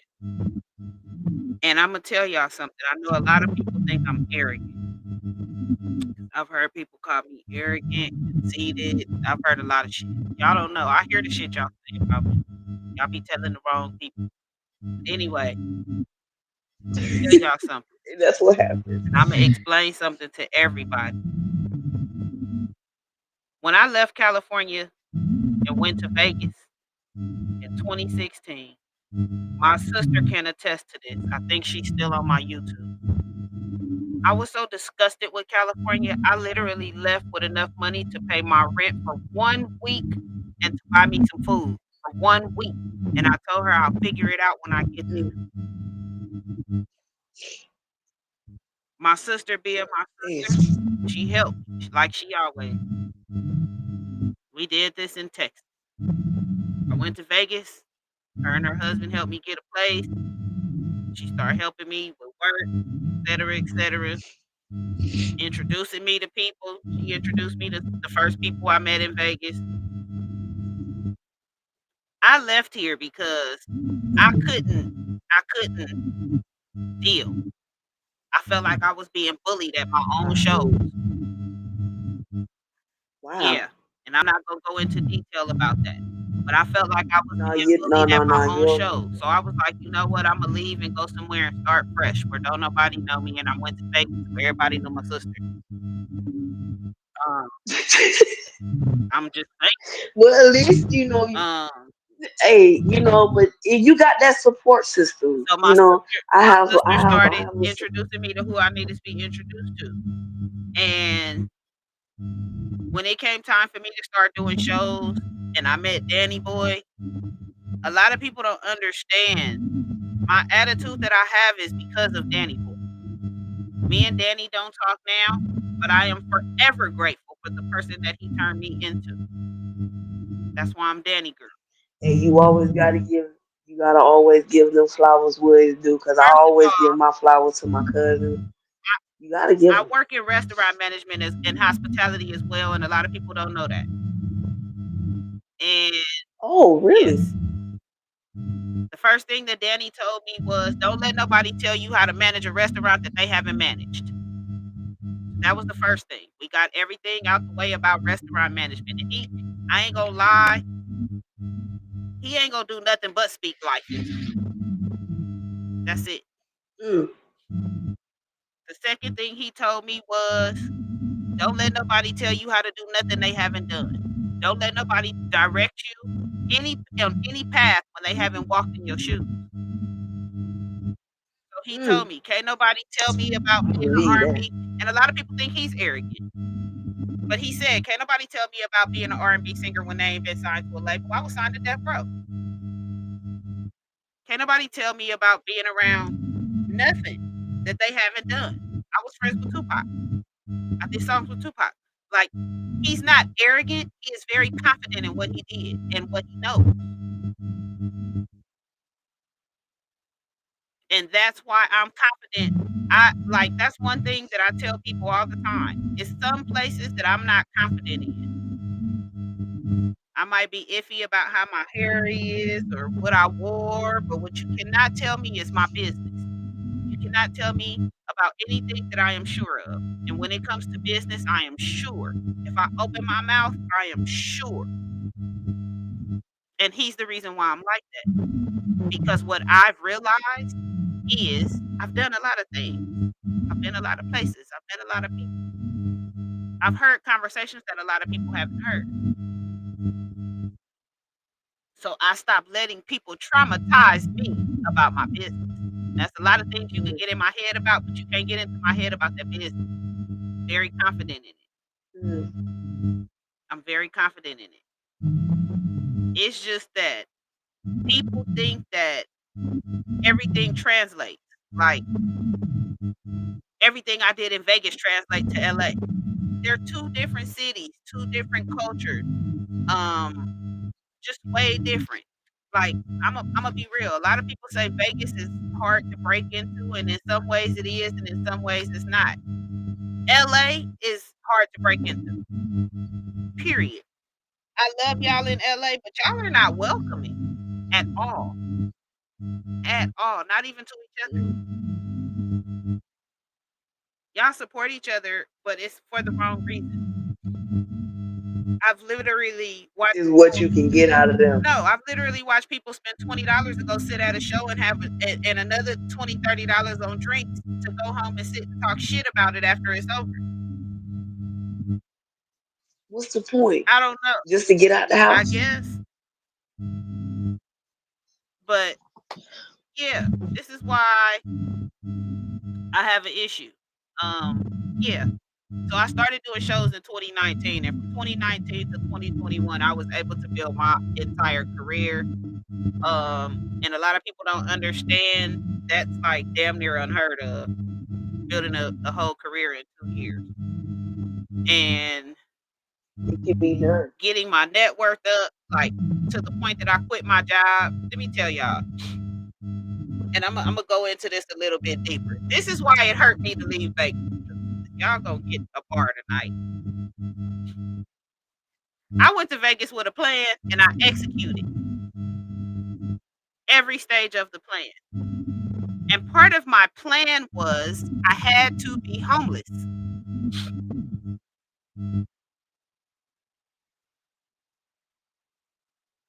So for me to go to Vegas, go through all the struggles that I went through, do everything I did, and actually was homeless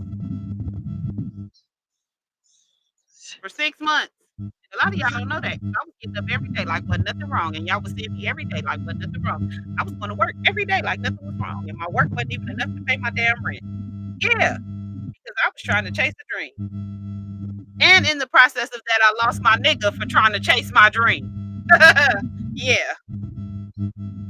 So coming back to California was not in the plan when I didn't gave up everything for Vegas. And I really thank everybody in Vegas that supported me when I left and continues to support me. And I'm coming back eventually. It may not be to stay, but I will be back. I'm not done with Vegas. I love the people. I met some wonderful people in Vegas. Now, I might not do a lot of business in Vegas because I believe my time business wise in Vegas is over. God is sending me somewhere else. And I'm feeling that. I'm a roll with it.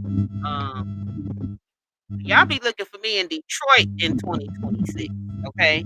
Pontiac, Michigan. I'll be going that way, Midwest way. So yeah, that's where y'all can find me at 2026. Period. But y'all leave me alone while I'm dealing with my trauma and recovering from everything that I've been through because I'm still suffering through it.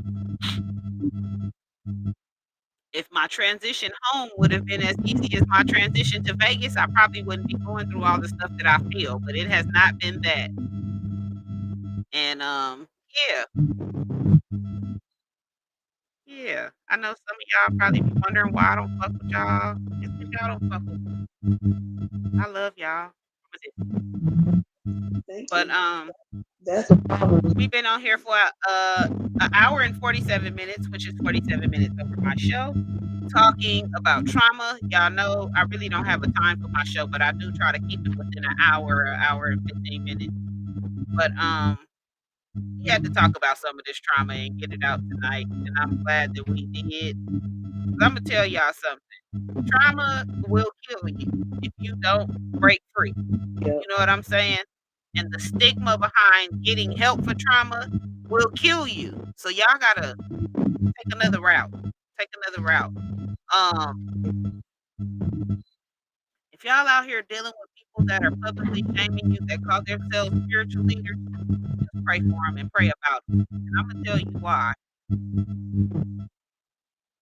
A lot of these preachers are so stubborn and stuck on themselves that they don't hear nothing you say anyway. Mm-hmm. But I wrote this scripture down. And this may not be the whole scripture because I was writing it. I'm pretty sure it ain't. Y'all can read it for yourself though. It's Psalms 34 and 18. The Lord is close to the brokenhearted. I want y'all to know that. The Lord is close to the brokenhearted. And Proverbs 11:14 says, "In the multitude of counselors there is safety." So even the Bible talks about we got to do better as a community. Though we have to be more open to each other. And I want to share this with y'all. I put this up here last. You need therapy. GrowTherapy.com. There it is. GrowTherapy.com. That's where I found my therapist at. It's just a network of therapists. You go on there, find what your insurance covers, the therapist that you want in your state. You don't necessarily have to be a therapist in your city, and you don't have to do it in person. I've been doing virtual therapy with a therapist in Hawaii who is licensed in California for a year. So growtherapy.com, go in there and figure out what your needs are. It asks you what you want to treat, what you want to be counseled in, what kind of therapist you can actually look at your therapist profile, what they specialize in. I recommend if you need help, go on there. You ain't got to tell nobody. It's virtual, so nobody has to know you have an appointment. I was in therapy for a few months before I told anybody. I was just doing my appointments in my room, telling everybody to leave me alone for an hour. I just want to say this before I end as well. Imagine what would happen if the church became a place of prayer and referral. A lot of churches don't want to deal with it with mental health, but if they had somebody to address mental health, church would be a little bit different too. People would be a little bit dealing with their traumas and not being so dramatic. And remember, I told y'all last week, and I didn't bring this up tonight, but I'm reminding you. I told you when you raise children and you don't deal with their trauma, they grow up to be dysfunctional adults.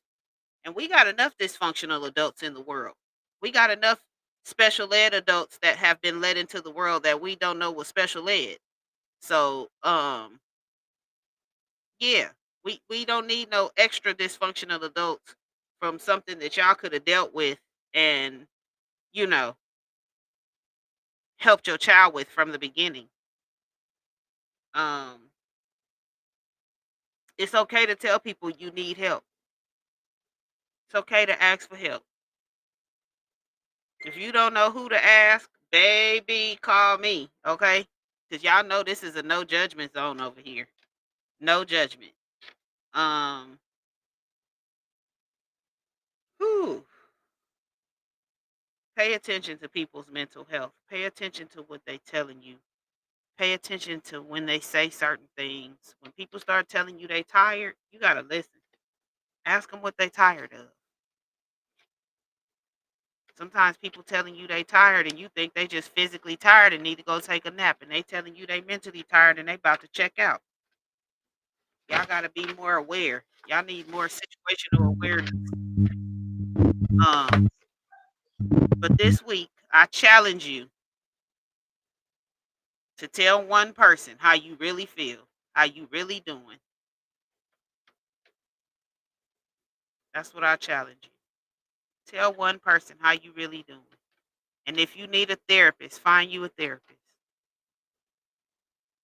And remember this, 988. That's the Suicide and Crisis Lifeline. I just want to give y'all that. I'm not saying nobody suicidal. I'm not saying nobody I talked to told me nothing. I'm just saying 988 from your phone. It's the Suicide and Crisis Helpline if you need it. But growtherapy.com, I'm going to put that up one more time. Growtherapy.com if you need to get a therapist. And like I said, it's virtual, it's in person, it's near you, it's away from you, it's however you need it to make it work for you. All right.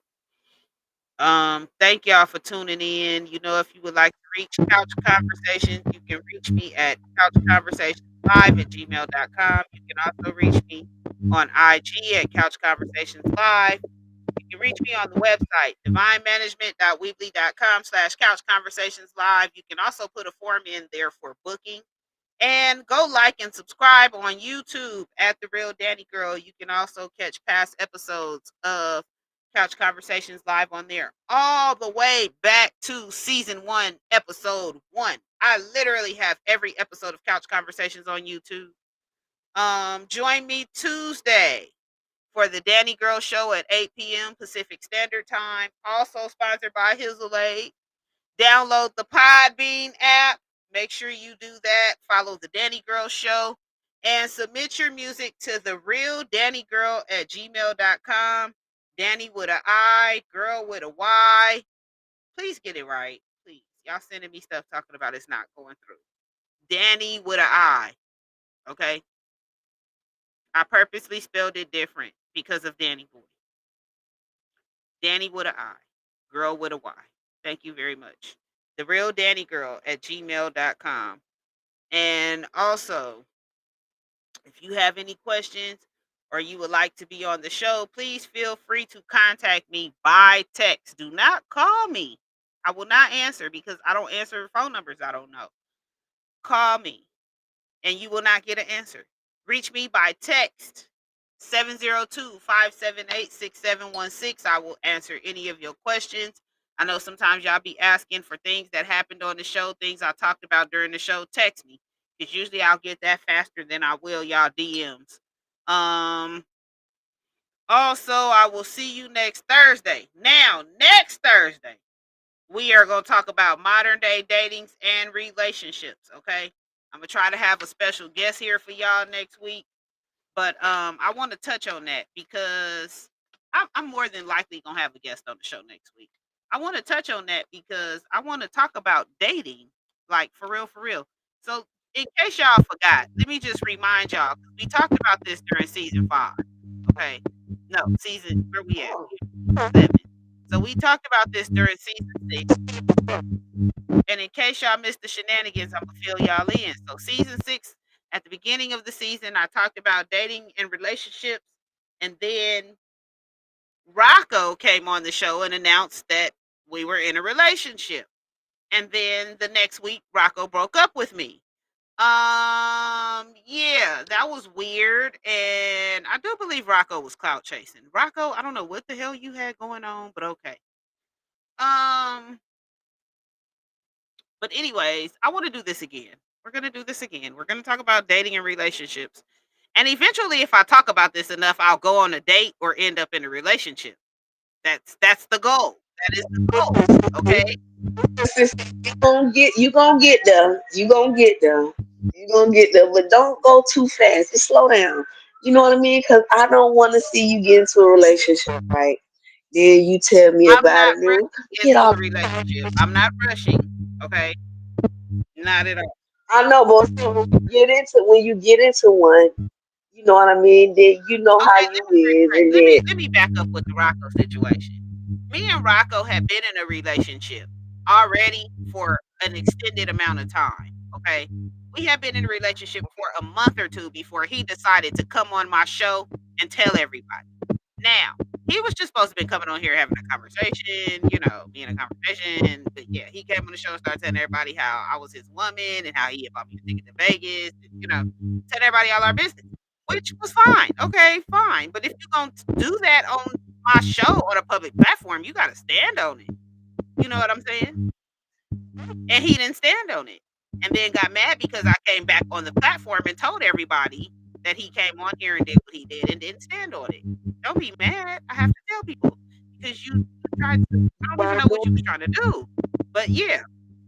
So that's all I'm saying. We gonna deep dive into it again, and we gonna see what happens.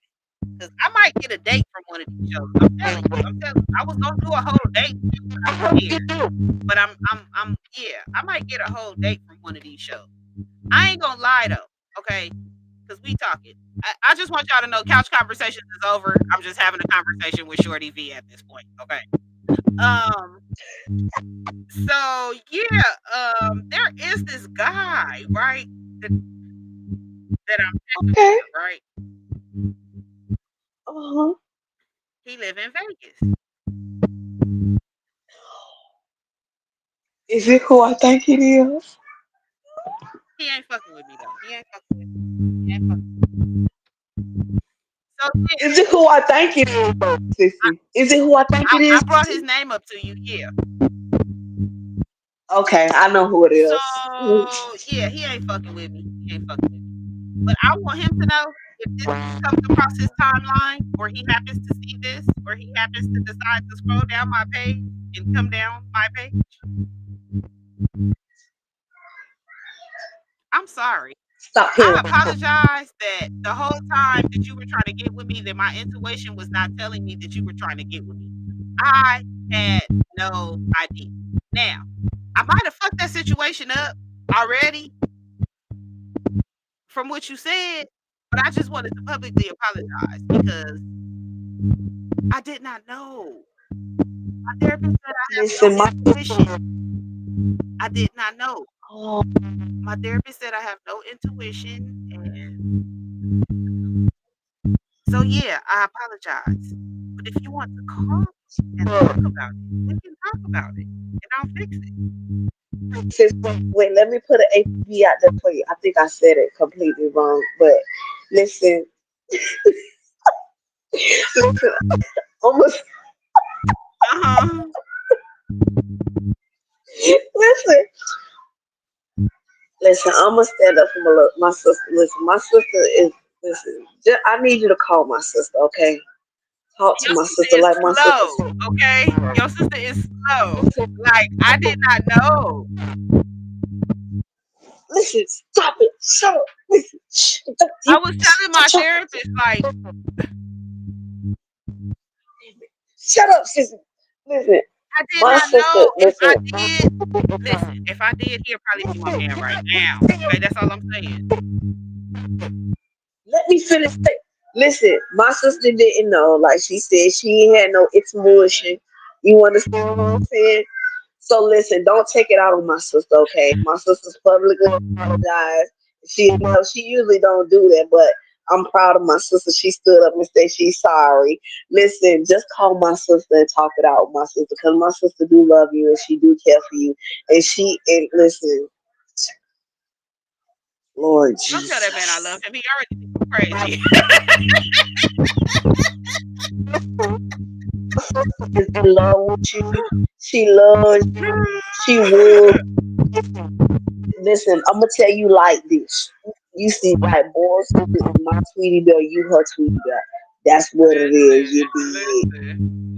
You did We what gonna it figure it out. was. We gonna figure it out. But yeah, I just wanted to publicly apologize to him because I don't have no intuition and I didn't know. I apologize.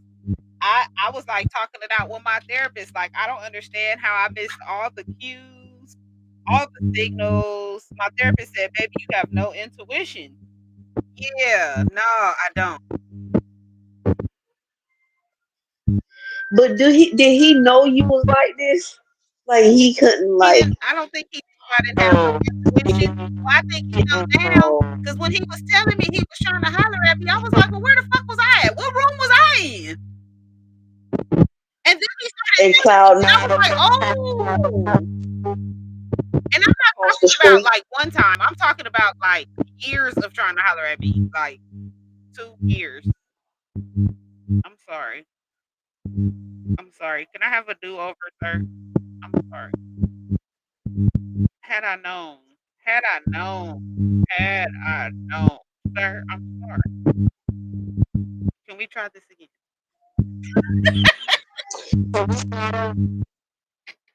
We start over, please. Listen, give my sister another chance, I'm gonna need okay? God to spark up Don't. my intuition. God, I'm gonna need you to rev up my intuition because this ain't the first person that told me that. He is not the first person that told me that, and I'm just like, where is my antenna? They not here. They not picking up nothing. They not. They way over here. They disconnected. They ain't picking up nothing.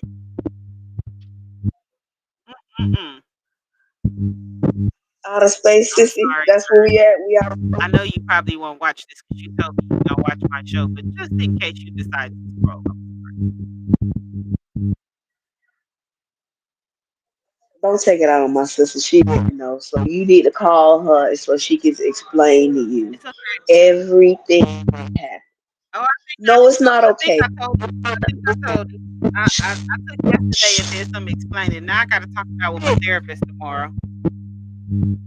Shh. I'm trying to help you. Shh. Stop it. You're trying to fuck it up. Stop it. Let me help you. Let me. Oh God, I got a lot to do with damage I'm control. just saying, I'm open for a date. I'm open. I'm open for a date at least. Yeah. You heard what she said. She open for a date. She want to go out on a date with you. It's gonna be work. Look, listen, listen, listen. Come here, Okay, bro. let Come me here, come quit here, come here, playing. come I'm here. open for a date with anybody right now. Would anybody like to go on a date? I think I want to start dating. My birthday coming up. I got like 60 something days to find me a man before my birthday. I spent all my birthdays by myself. I don't want to do that this year. I was in a relationship still spending my birthdays by myself. Ain't that a damn shame? Yeah. So yeah, anybody want to go on a date for my birthday? I'm available. Damn, you done fucked up the whole fucking vibe. You done switched up the whole thing from I'm apologizing, I want you and date you, but then fuck you and I want to date I'm anybody. just no, That's not what. like that. That's what. He's not gonna watch it. No, he's not gonna pay me no attention when he watches. Listen, he's You not don't gonna know pay me no that. attention with you. You don't know that. I know. That I got the you voice note in my don't phone. know that. You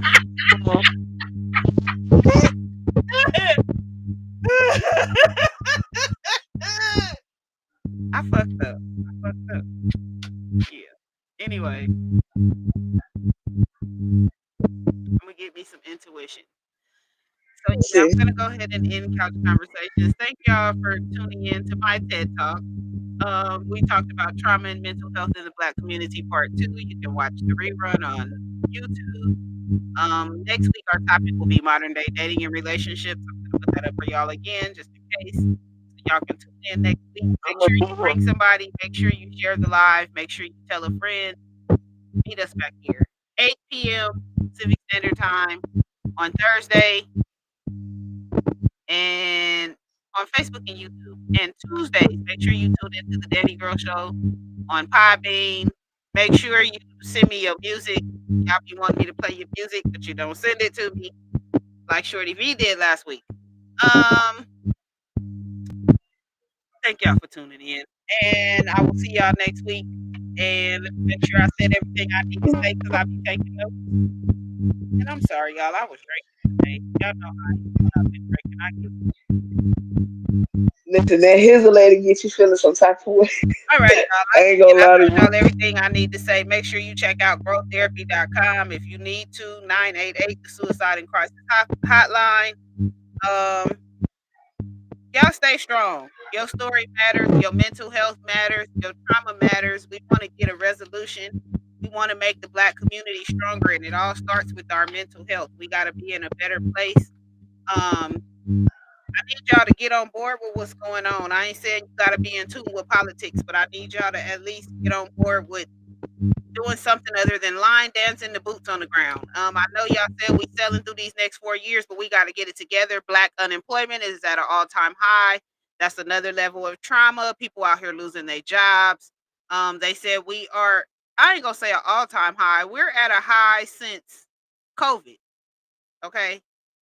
Black people out here losing their jobs with this DEE and DEI and all this shit. So yeah, I need y'all to pay attention. Y'all ain't got to be politically in tune with everything, but y'all got to pay attention. I need y'all to, I told y'all this before a couple weeks ago. I need y'all to get y'all money in cash, put it in the shoebox, under the bed, in the mattress. Y'all start collecting y'all cash. I need y'all to start stockpiling your food.